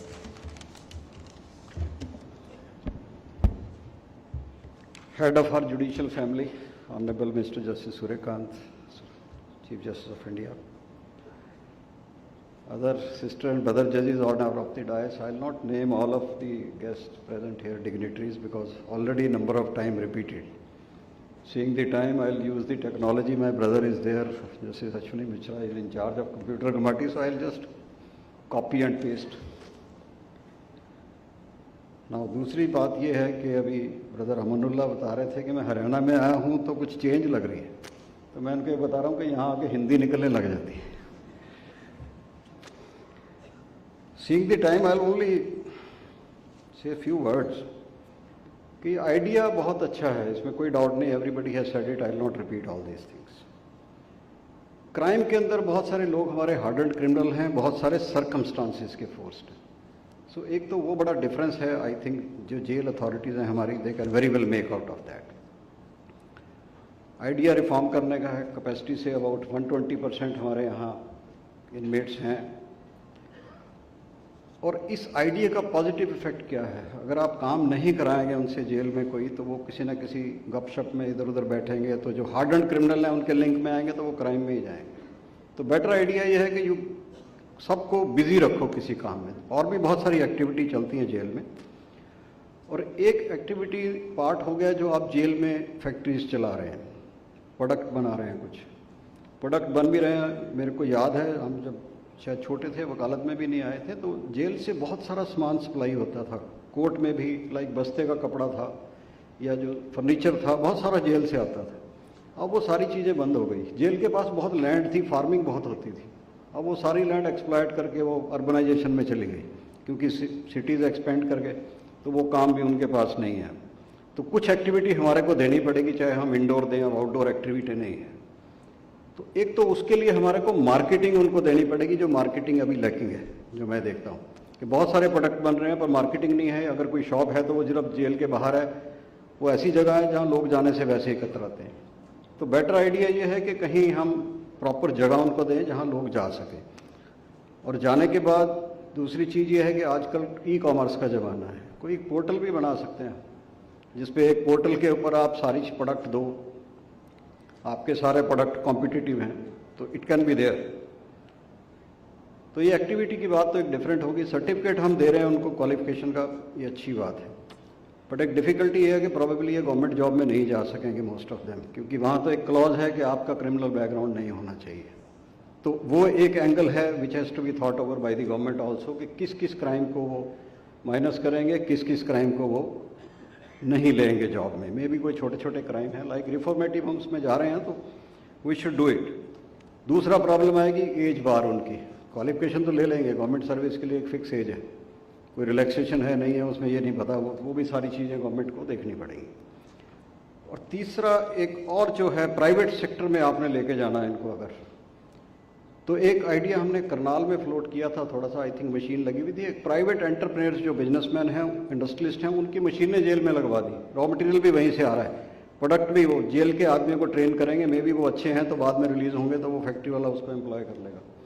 Instead के भी हम बाद में उनको कहेंगे जी ये हमारे पास से स्किल लेके गया है, आप एम्प्लॉय करो. क्योंकि उनका जो आदमी वहाँ पे आएगा जेल का, जो फैक्ट्री का, वो उनका काम देख लेगा 2-3 साल 4 साल, सर्टिफिकेट है या नहीं है, ऑलवेज ही कैन बी एम्प्लॉयड देयर. वो ले सकता है उसको जॉब में. एक ये चीज़ एक्सप्लोर कर सकते हैं. हमारे को रॉ मटेरियल भी नहीं लेना, कुछ नहीं लेना, जेल में सामान बनेगा. उसकी मार्केटिंग की प्रॉब्लम हमारी नहीं है.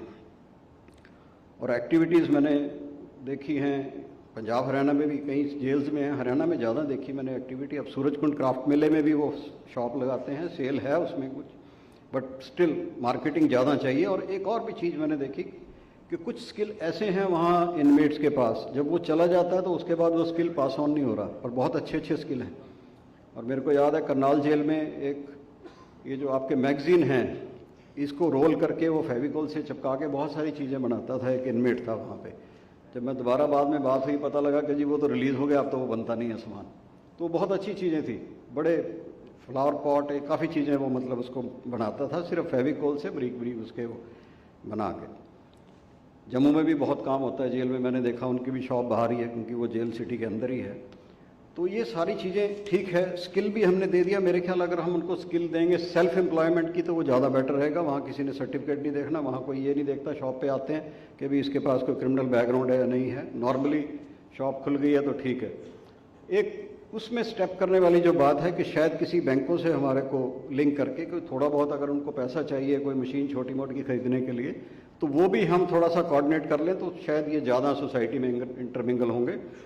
और साथ में ही कितनी कंस्ट्रक्शन इंडस्ट्री चल रही है, उसमें बहुत सारे स्किल्ड आदमी चाहिए हमारे को, तो उनको उस तरह की स्किल दें तो वो किसी कॉन्ट्रैक्टर के पास लगा देंगे, तो वहाँ तो बहुत काम चल रहा है। वहाँ अभी जो बिल्डिंग कंस्ट्रक्ट हो रही है, वहाँ किसी रेजिडेंशियल नॉर्मल आदमी की इन्वॉल्वमेंट नहीं है अभी, कि वो ये चेक करेगा कि मैंने जो प्लम्बर एंगेज किया है उसका कोई क्रिमिनल बैकग्राउंड तो नहीं है। वहाँ कुछ नहीं देखना किसी ने, वो तो एक कॉन्ट्रैक्टर ने एंगेज करने हैं, हज़ारों आदमी एंगेज करने हैं, उसने बड़े बड़े प्रोजेक्ट हमारे एनसीआर में कितने चल रहे हैं, थ्रू आउट इंडिया तो बहुत चल रहे हैं। तो वो अगर हम स्किल देंगे, उनसे अगर हम उनको लिंक कर देंगे, और उसके अंदर एक चीज़ ख्याल रखने वाली है कि हमारे पास 3 इडियट फिल्म हमने देखी होगी, किसी का इंटरेस्ट तो हो कारपेंट्री में, हम उसको सिखाएंगे प्लम्बरी तो उसका फ़ायदा नहीं होगा।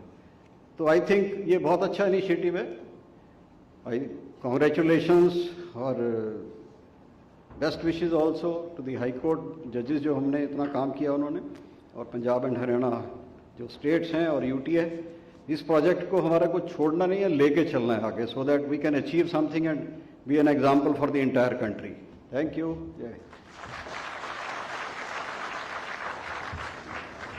Under the visionary guidance of Honorable Mr. Justice Ashwini Kumar Mishra, Honorable Mrs. Justice Lisa Gill, and Honorable Mr. Justice Deepak Sibal, special anti-drug programs have been launched focusing on preventive outreach and restorative justice.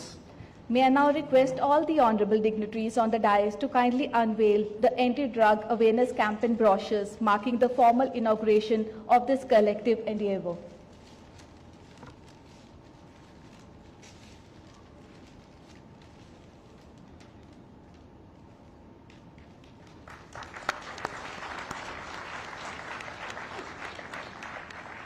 It's a determination to protect, to uplift, and to empower.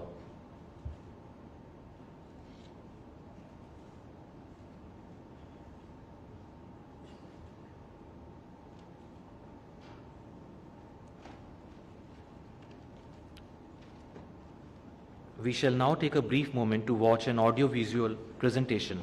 May I kindly request to play the presentation, please.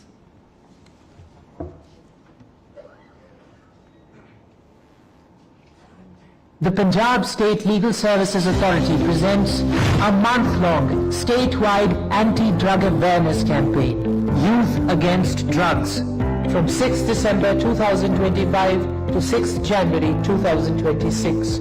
A full month of activities across Punjab.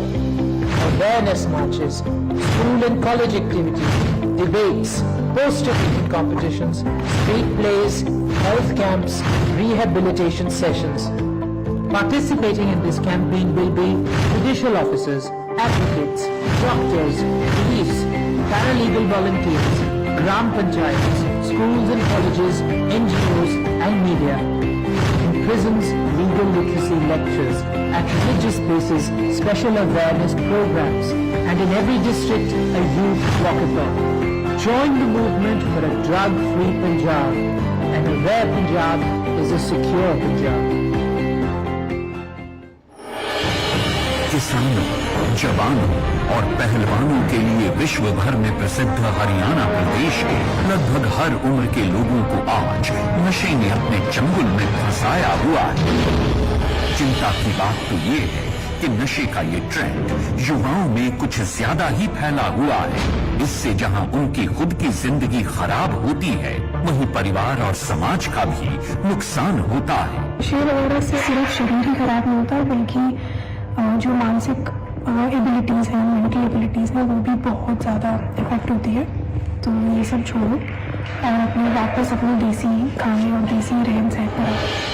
Haryana राज्य विधिक सेवा प्राधिकरण आप सबसे appeal करता है, अगर आपके भी घर परिवार या आस पड़ोस में कोई नशे की लत से ग्रस्त है और उसको उससे छुटकारा पाने के लिए सहायता चाहिए, तो इसके लिए आप हालसा के टोल फ्री नंबर 15100 पर संपर्क करें, ताकि ऐसे व्यक्ति को उसी के जिले में नशा मुक्ति केंद्र में जगह दिलाई जा सके। यदा चर्मवत् कामानां कृतानां निरोधनम तदा आत्मवशो भूत्वा परमात्मवशो भवेत्। जब इंसान अपनी इच्छाओं पर नियंत्रण करता है, तभी उसे सही राह मिलती है। लेकिन आज नशे की लत हमारे युवाओं के सपनों पर अंधेरा डाल रही है। ये केवल एक संघर्ष नहीं, बल्कि भविष्य को नष्ट करने वाला खतरा है। इसी के खिलाफ राज्य विधिक सेवा प्राधिकरण चंडीगढ़ ने एक मशाल जलाई है, जिसका नाम है नशा मुक्त युवा सुरक्षित कल की ओर। हमारा उद्देश्य है कि जागरूकता, रोकथाम और कानूनी मदद समाज के आखिरी व्यक्ति तक पहुंचे।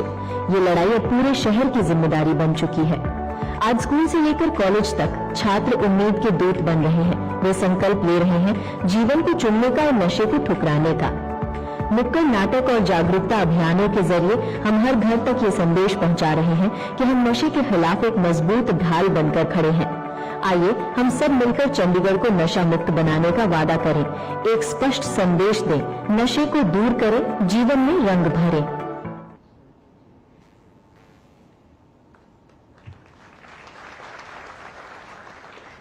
We are profoundly humbled to welcome Honorable Mr. Justice S. Anuddin Amma Unna, Judge, Supreme Court of India. With reverent hearts, we respectfully invite Honorable Lordship to deliver the address.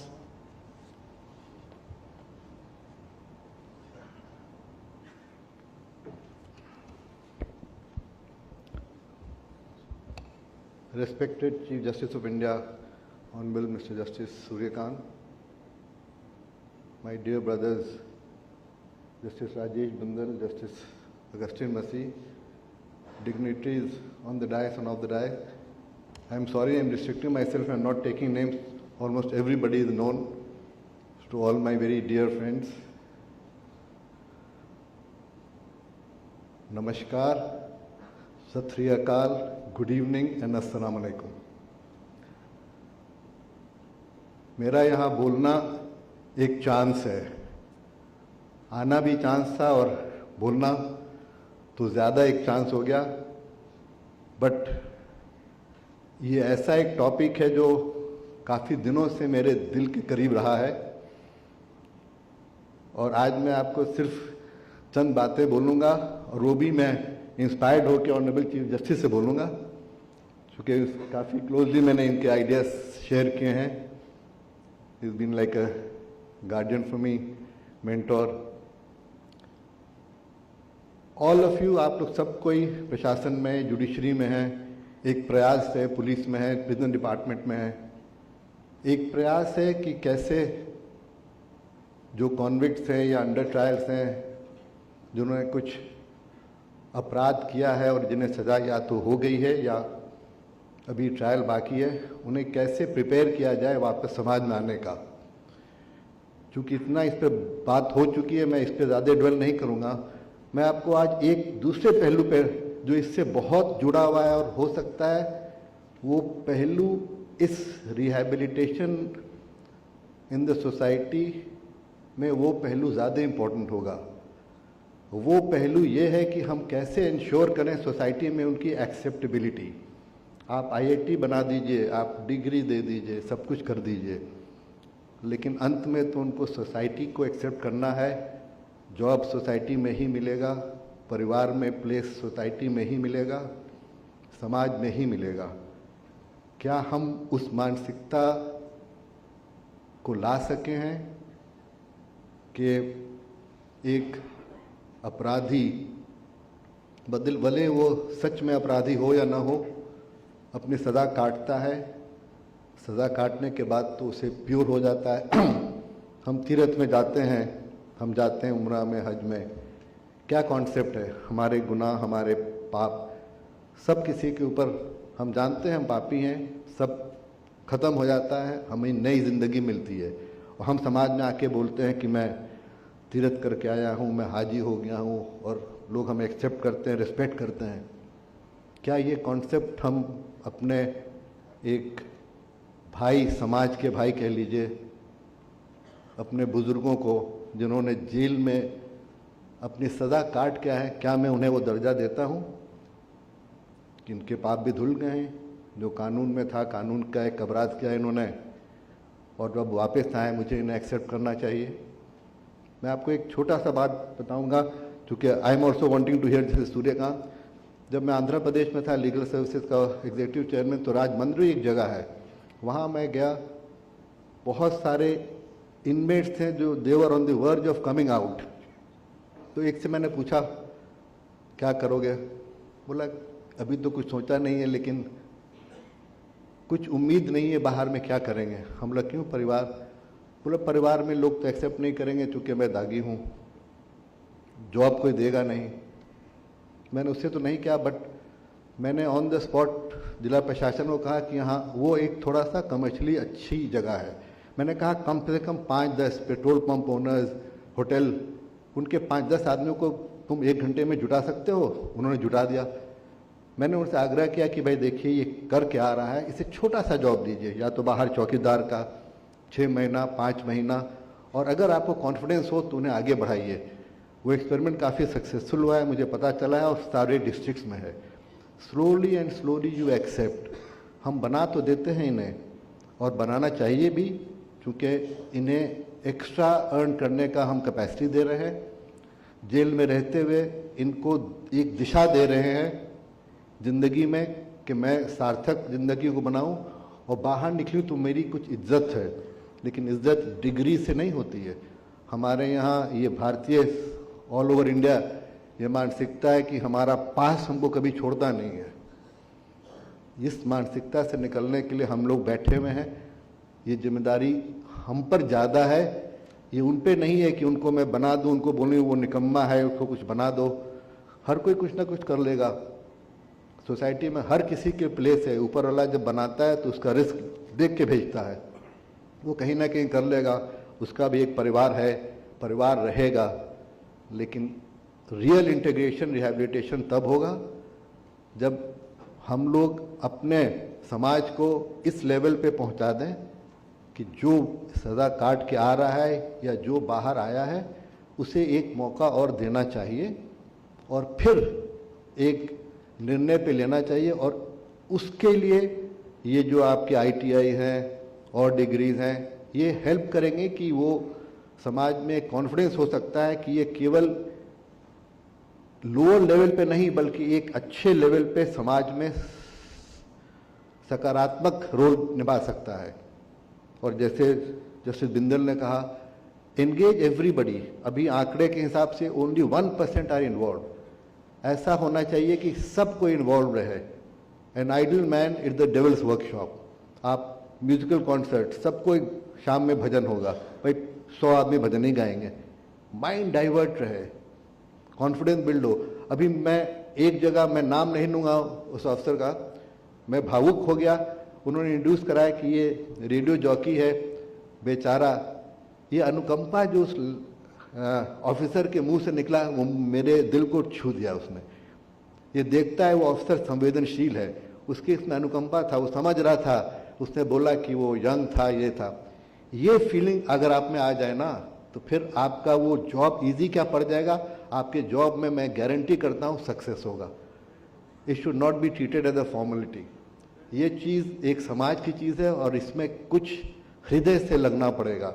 ये ऐसा कॉज है, हम सब जानते हैं, हम सब feel करते हैं, लेकिन छोटे कदम भी बहुत बड़े होते हैं। एक अच्छा सा वर्ड किसी प्रिजनर को आप बोल दीजिए कि नहीं ठीक है, परिस्थिति है, ऊपर वाला ने ये किया है, उसके लिए बहुत मायने रखता है एक ओहदे वाले, एक पोजीशन वाले से। आज चीफ जस्टिस साहब का घूमना एक इतनी बड़ा संदेश है। उन आए, टाइम स्पेंड किया, उन्हें देखा। एक छोटी बात नहीं है, हमें लगता है एक फॉर्मेलिटी है, बट छोटे छोटे चीज़ लोगों की ज़िंदगी बदल सकते हैं, एग्जाम्पल दे सकते हैं। मैं ज़्यादा समय नहीं लूँगा, मैंने कुछ हट के बोला है, कुछ पॉइंट दिया है सबों को सोचने के लिए, चिंतन के लिए। जय Hind. Thank you, Lordship. It is an honor of the rarest kind, an honor that touches the very spirit of this gathering, to welcome amongst us a jurist whose luminous presence elevates every space he enters, from consistently talking about plight of invisible victims of the judicial system to the role of bar occupying an indispensable place. Honorable Mr. Justice Suryakant, the Chief Justice of India, needs no introduction. It's my proud privilege to invite Honorable the Chief Justice of India to shower us with the nectar of his wisdom. Thank you. Thank you.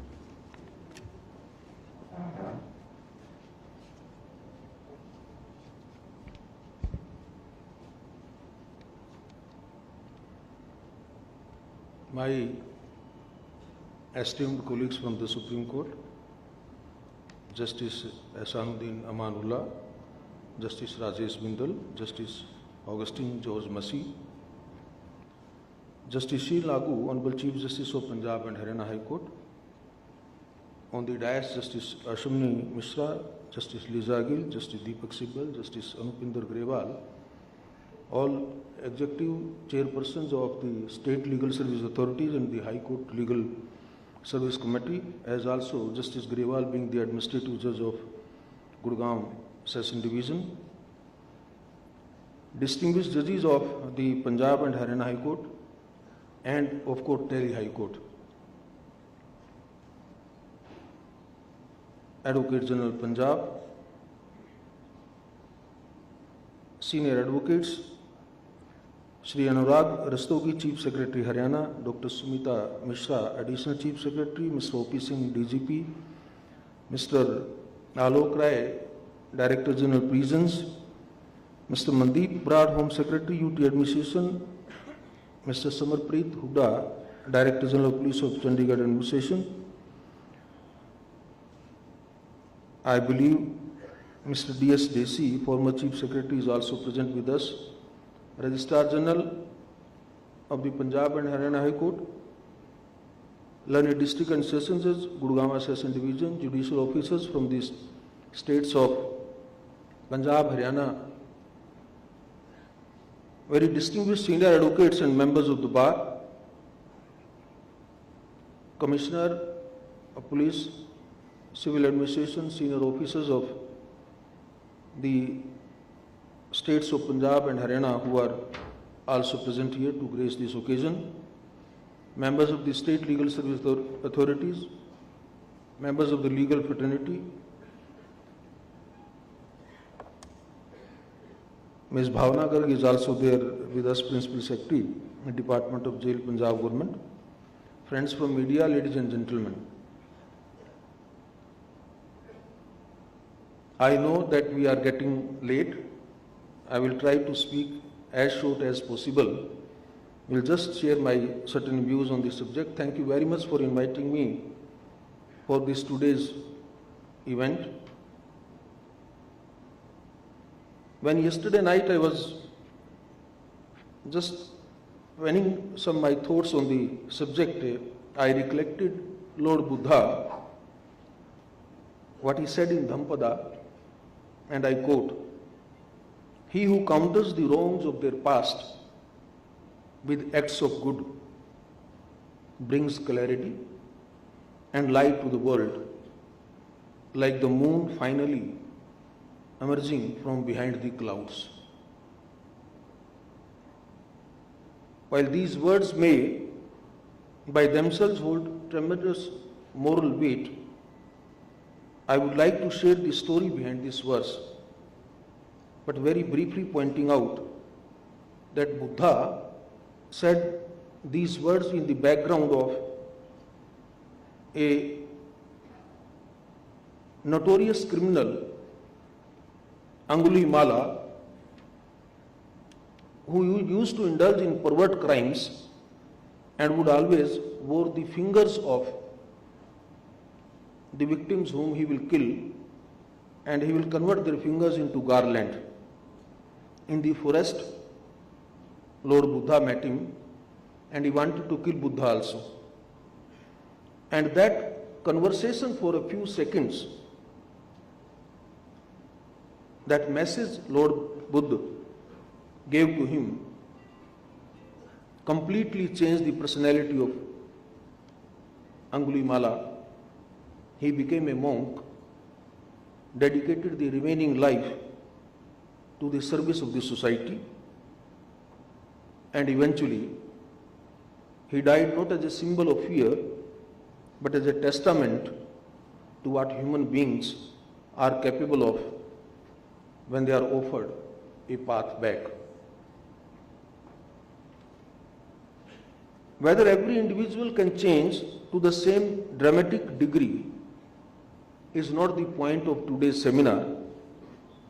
The enduring value of this legend lies in a far more fundamental insight, namely, justice does not end with punishment, it evolves through renewal.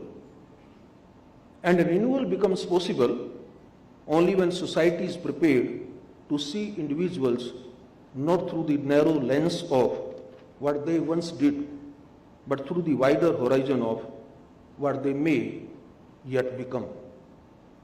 As we gather this evening to reflect on correctional justice, let this understanding be our foundation.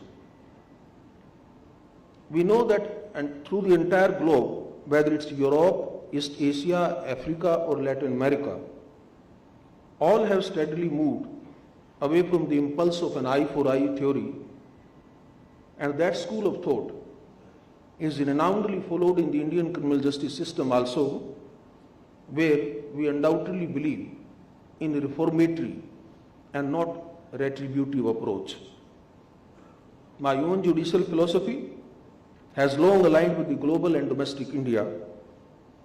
I have never assumed that fear creates better citizens, or that a person's identity can be permanently tethered and remembering or identifying him the worst moment which he had undergone in the past. Rather, I always believe that human beings flourish through dignity, through opportunity, and through liberty. If anything, my years on the bench have only strengthened my conviction that people are not born malicious. Instead, there are circumstances, deprivation, trauma, and structural inequities often shape human conduct long before a courtroom enters the picture. I have therefore tried to hold a firm balance between individual rights and the demands of criminal justice system, a balance that is the foundation of meaningful rehabilitation. I can tell you from my experience that this equilibrium is tricky to achieve and even more difficult to maintain. I vividly recollect that was probably in 2014 or 15 when Chief Justice John Roberts in US penned down the judgment on decrowding of the prisons in California. There were time-bound directions, and at that time I was struggling hard as a High Court judge in writing my judgment in Jasveer Singh's case, where eventually I granted conjugal rights to the jail inmates. I had an occasion to meet with Chief Justice Roberts at that time, and I found that Indian jurisprudence in terms of jail reforms, in terms of the enforcement of the permissible or conditional human rights or fundamental rights is far ahead as compared to various global jurisprudences. We understand that reformative justice is not only desirable, but it is urgent. while Indian prisons have largely shed the yoke of its dark colonial legacy, much and more remains to be done if we are to lead by example. This is especially because we find ourselves in a rapidly changing world. The society to which inmates return today has changed dramatically. Traditional support structure have weakened. Families are smaller, communities are fragmented, and migration has created populations with no stable network to fall back upon. When individuals step out of prison into such an environment, ladies and gentlemen, reintegration becomes not just challenging but precarious. Without support, many are drawn again into cycles of marginalization and conflict with law. Nowhere is this more evident than in the case of poor migrant laborers, men and women who enter our cities with little more than a hope. When they are caught in legal entanglements, they face barriers that others do not. They lack sureties, lack documentation, lack linguistic familiarity, and often lack even the basic access needed to navigate local courts. When vulnerable and marginalized victims and the weight of past hardship converge on them, they create conditions in which the justice system must do more than merely contain. Without educational skills, psychological support, and structured reintegration, a prison, to whom I prefer to call as correctional home, can easily become a place with disadvantages, deepens, and custody becomes cyclical. That's why please remember what Nelson Mandela said, and I quote, "One cannot truly know a nation until one has seen its jails." If prisons reveal who are we as a society, then they must reflect not only discipline but dignity, not only order but opportunity. In other sense, what happens within these walls must consciously differ from the circumstances that may have led someone here in the first place. Our history is full of reformatory examples. One finds in the 12th book of Shanti Parv of Mahabharata that clearly tells us that punishment is not the right way, as it only lifts the one who has erred. Kautilya in Arthashastra advised that rulers train offenders in useful skills so that they may rejoin society as contributors rather than outcasts. And for centuries, our villages practiced reconciliation through the grand panchayat tradition, where justice was not a spectacle of stress, but a process of restoring balance within the community. These are not impractical anecdotes.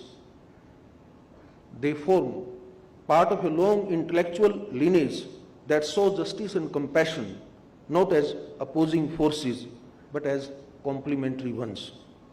This ethos of giving people a path back, of allowing them to rebuild themselves, is woven into our cultural memory. It is time we return to that very wisdom. If our traditions teach us anything, it is that a just society does not linger on its difficulties. It builds towards possibilities. The question before us now is not what is wrong, but what must be done. Reformative justice today demands clear thinking, coordinated action, and systems designed for renewal rather than return. In this context, I would, just shortening my speech, I just intend to give 6 critical steps which I think need to be initiated, and since all the stakeholders of Punjab, Haryana and Union Territory are present, along with the heads of the judiciary, my very respectful advice is that if you find some worth, you do please consider, and in due course of time, maybe that in your next phase of reforms, you can think of integrating these proposals. First, reintegration must become a planned exercise, not a hope. District level reintegration boards bringing together probation officers, employees, civil society and mental health professionals can ensure that every release is accompanied by a concrete path forward. Second, we must recognize the distinct vulnerabilities of migrant workers. Their challenges stem from mobility, not malice. Simplified bail procedures, multilingual legal navigation, and basic documentation support can prevent a temporary encounter with law from turning into a prolonged cycle of detention. Let human rights prevail here over the penal laws. Third, psychological rehabilitation must stand alongside vocational training. Yes, skill opens doors, but psychological stability allows individuals to walk through them. Trauma-informed counseling, addiction treatment, and emotional regulation programs must become routine features of correctional life. Like, for example, I must congratulate the Youth Against Drugs campaign in Punjab being launched today is a very vital step in this direction. It is indeed a remarkable initiative, and I congratulate the state of Punjab and its authorities for such an initiative. Haryana has also done equally commendable job when they were referring to these schemes, and so is Union Territory. If you have a coordinated effort among you, I am quite sure that the achievement in this regard will be remarkable. The fourth suggestion is on training that must align with the economy of tomorrow, imparting digital skills, logistics and modern trades, industry partnerships where companies adopt prisons, offer apprenticeships and hire trained inmates can convert ability into opportunity. The one more suggestion is regarding opening, establishing as far as possible either the open jails or just think of following the new a paradigm shift in UK that has recently taken place, and with the help of a software company which is based in Bangalore, where a chip is provided to the convicts, and they are allowed to stay at home within a particular defined radius, and through the chip, through a software, their movements are being regulated. I won't say that it's a case of surveillance, but it is being regulated, and they are allowed to continue their personal life as such in the routine, so that their financial stability, their emotional bondage, their children and the invisible victims, the families, I would say, they do not suffer because of this. And finally, we need a data-guided reform. A modern carceral system should track behavioral progress, program outcomes, and post-release trajectories. In this spirit, I wish to close with the words of a very famous Holocaust survivor, Viktor Frankl, whose life stands as one of the history's clearest testaments to the human capacity for renewal. He once wrote, and I quote, "When we are no longer able to change a situation, we are challenged to change ourselves." These words, ladies and gentlemen, are not a call to resignation. They are a call to courage. They remind us that the freedom to choose one's response, one's direction, one's future can survive even the harshest confinement. And that is why the skill development centers, the ITI courses, the polytechnic, the counseling interventions, the anti-drug campaign we launched, and every other reformative initiative are so imperative. They are not symbolic gestures, they are invitations for individuals to strengthen themselves and to reclaim agency. And if even one person, just one, walks out of these gates with renewed clarity, equipped with a skill, supported by a plan, and determined to live differently, then the work we do today will ripple far beyond this evening. That is the promise of reformative justice. That is the promise of our proud constitution, and that is the promise we must keep alive together. Thank you very much. Thank you for inviting me. Jai Hind. Thank you, Your Lordship, for those magnum words of wisdom that will resonate, reverberate, and radiate action in the journeys we undertake henceforth. And we are thankful for the proposals given by Honorable Lordship, which would be incorporated in our vision document. As we celebrate the spirit of collective endeavor, it becomes fitting to honor the nodal officers from state of Punjab, Haryana, and UT Chandigarh. May I request Srimati Bhavna Garg, Principal Secretary, Government of Punjab, Department of Jails, to please step forward and receive the token of appreciation on behalf of State of Punjab from Honorable the Chief Justice of India.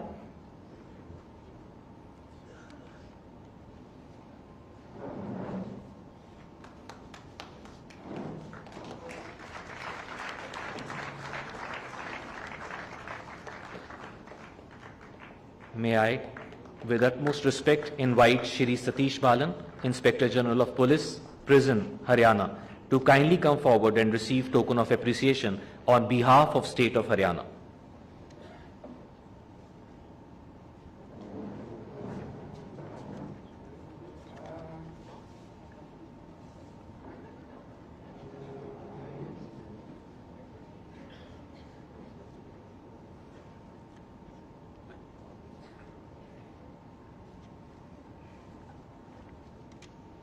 May I now invite Shri Pushpinder Kumar, IG Prisons, to kindly come forward to receive token of appreciation on behalf of UT Chandigarh.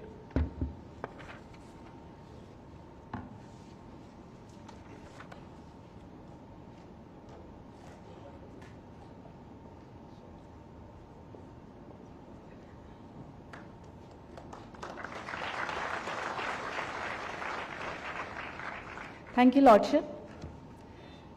Now I request Shri Anurag Rastogi, Chief Secretary, Haryana, to formally deliver the vote of thanks.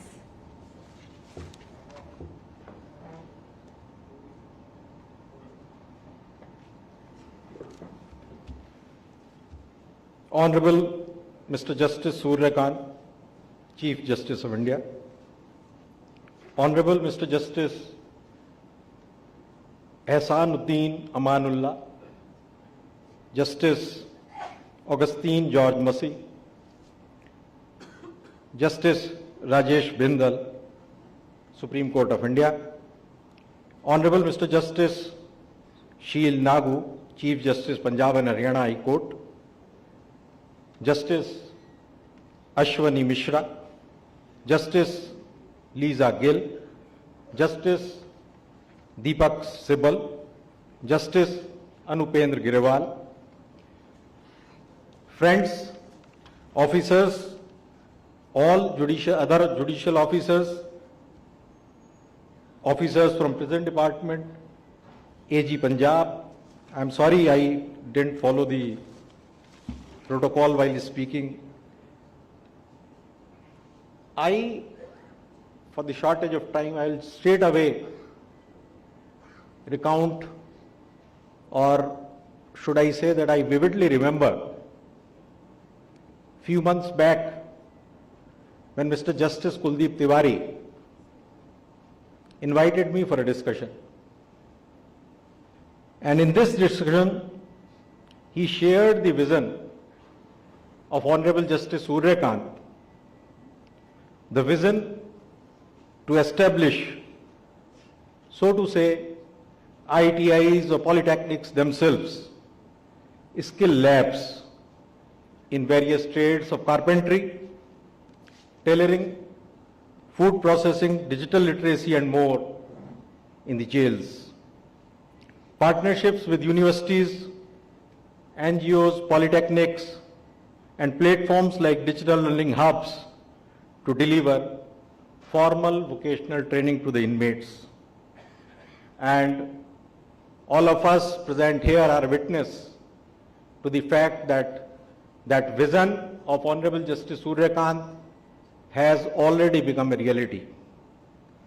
We were all today guided by all the luminary speakers, and I would like to sort of in brief cover what Honorable Justice Massey said. He gave the example of Norway, where even 70% of the inmates after coming out go back. That's what we need to address. Justice Rajesh Bindal, then उन्होंने हमें कई तरीके की सुझाव दिए और ख़ास तौर से एक फ़र्क जेल के इनमेट्स में हमें बताया कि कुछ लोग, ख़ास तौर से मैं उनकी तरफ ही ध्यान दूंगा, जब उन्होंने कहा कि कुछ लोग जो सर्कमस्टेंसेस के शिकार हुए हैं उनको कहीं ना कहीं हमें अलग तरीके से डील करना पड़ेगा। और एक और चैलेंज उन्होंने हमारे सामने रखा कि क्या सरकार और किस प्रकार से सरकार उन लोगों का ध्यान रख पाएगी, इनमेट्स का ध्यान रख पाएगी और उनको किस प्रकार से जॉब्स दे पाएगी अपने रूल्स को अमेंड करते हुए। सर, हमने नोट किया आपकी बात और इस पे जरूर एक्शन लेने की कोशिश करेंगे। जस्टिस अमानुल्लाह ने एक अगेन बहुत ही इंपॉर्टेंट पॉइंट हमारे सामने रखा कि सोसाइटी में इन लोगों को बाहर निकलने के बाद एक्सेप्टेबिलिटी कैसे मिलेगी, क्या हम पास्ट की मानसिकता से बाहर निकल पाएंगे। Again very relevant points and lordship we will try to figure out as to what we can do. Towards the end justice Suryakant cited several examples, starting from what Lord Buddha said, then citing what Nelson Mandela said. He only even quoted Kautilya, and the sum and substance was that the entire world is moving away from the retributory approach of eye to eye, and we just cannot afford to lag behind. Rather, we should be in front. And while thanking everybody who is present here, I would like to assure the Honorable Chief Justice of India that we will not leave any stone unturned to convert his vision into reality. We would remember all the 6 critical steps mentioned by him to integrate each one of the inmates after they come out of the prison into the society. Thank you, sir. We are all in this. Namaskar. Thank you, sir. We are proceeding towards the end of the program, and as is said, that an end of an event is a prologue to a new beginning. I salute my flag, it makes me proud. I am an Indian, it says out loud. 3 bright colors adorn my flag, saffron, white and green make me glad. I salute my flag, it makes me proud. I am an Indian, it says out loud. With these words, I would request all the respectable dignitaries and all the members of this august gathering to please rise in honor of the national anthem.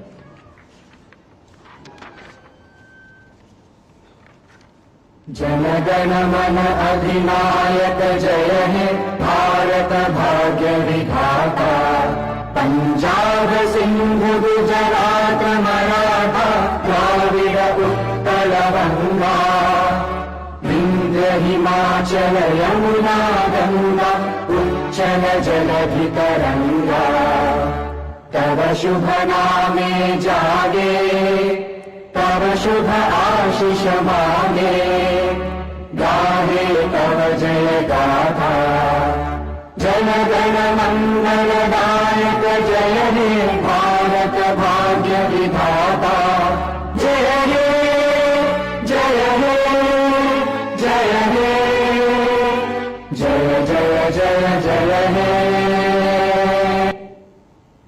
May I please request the designated teams to escort the honorable dignitaries for dinner. Thank you and good evening.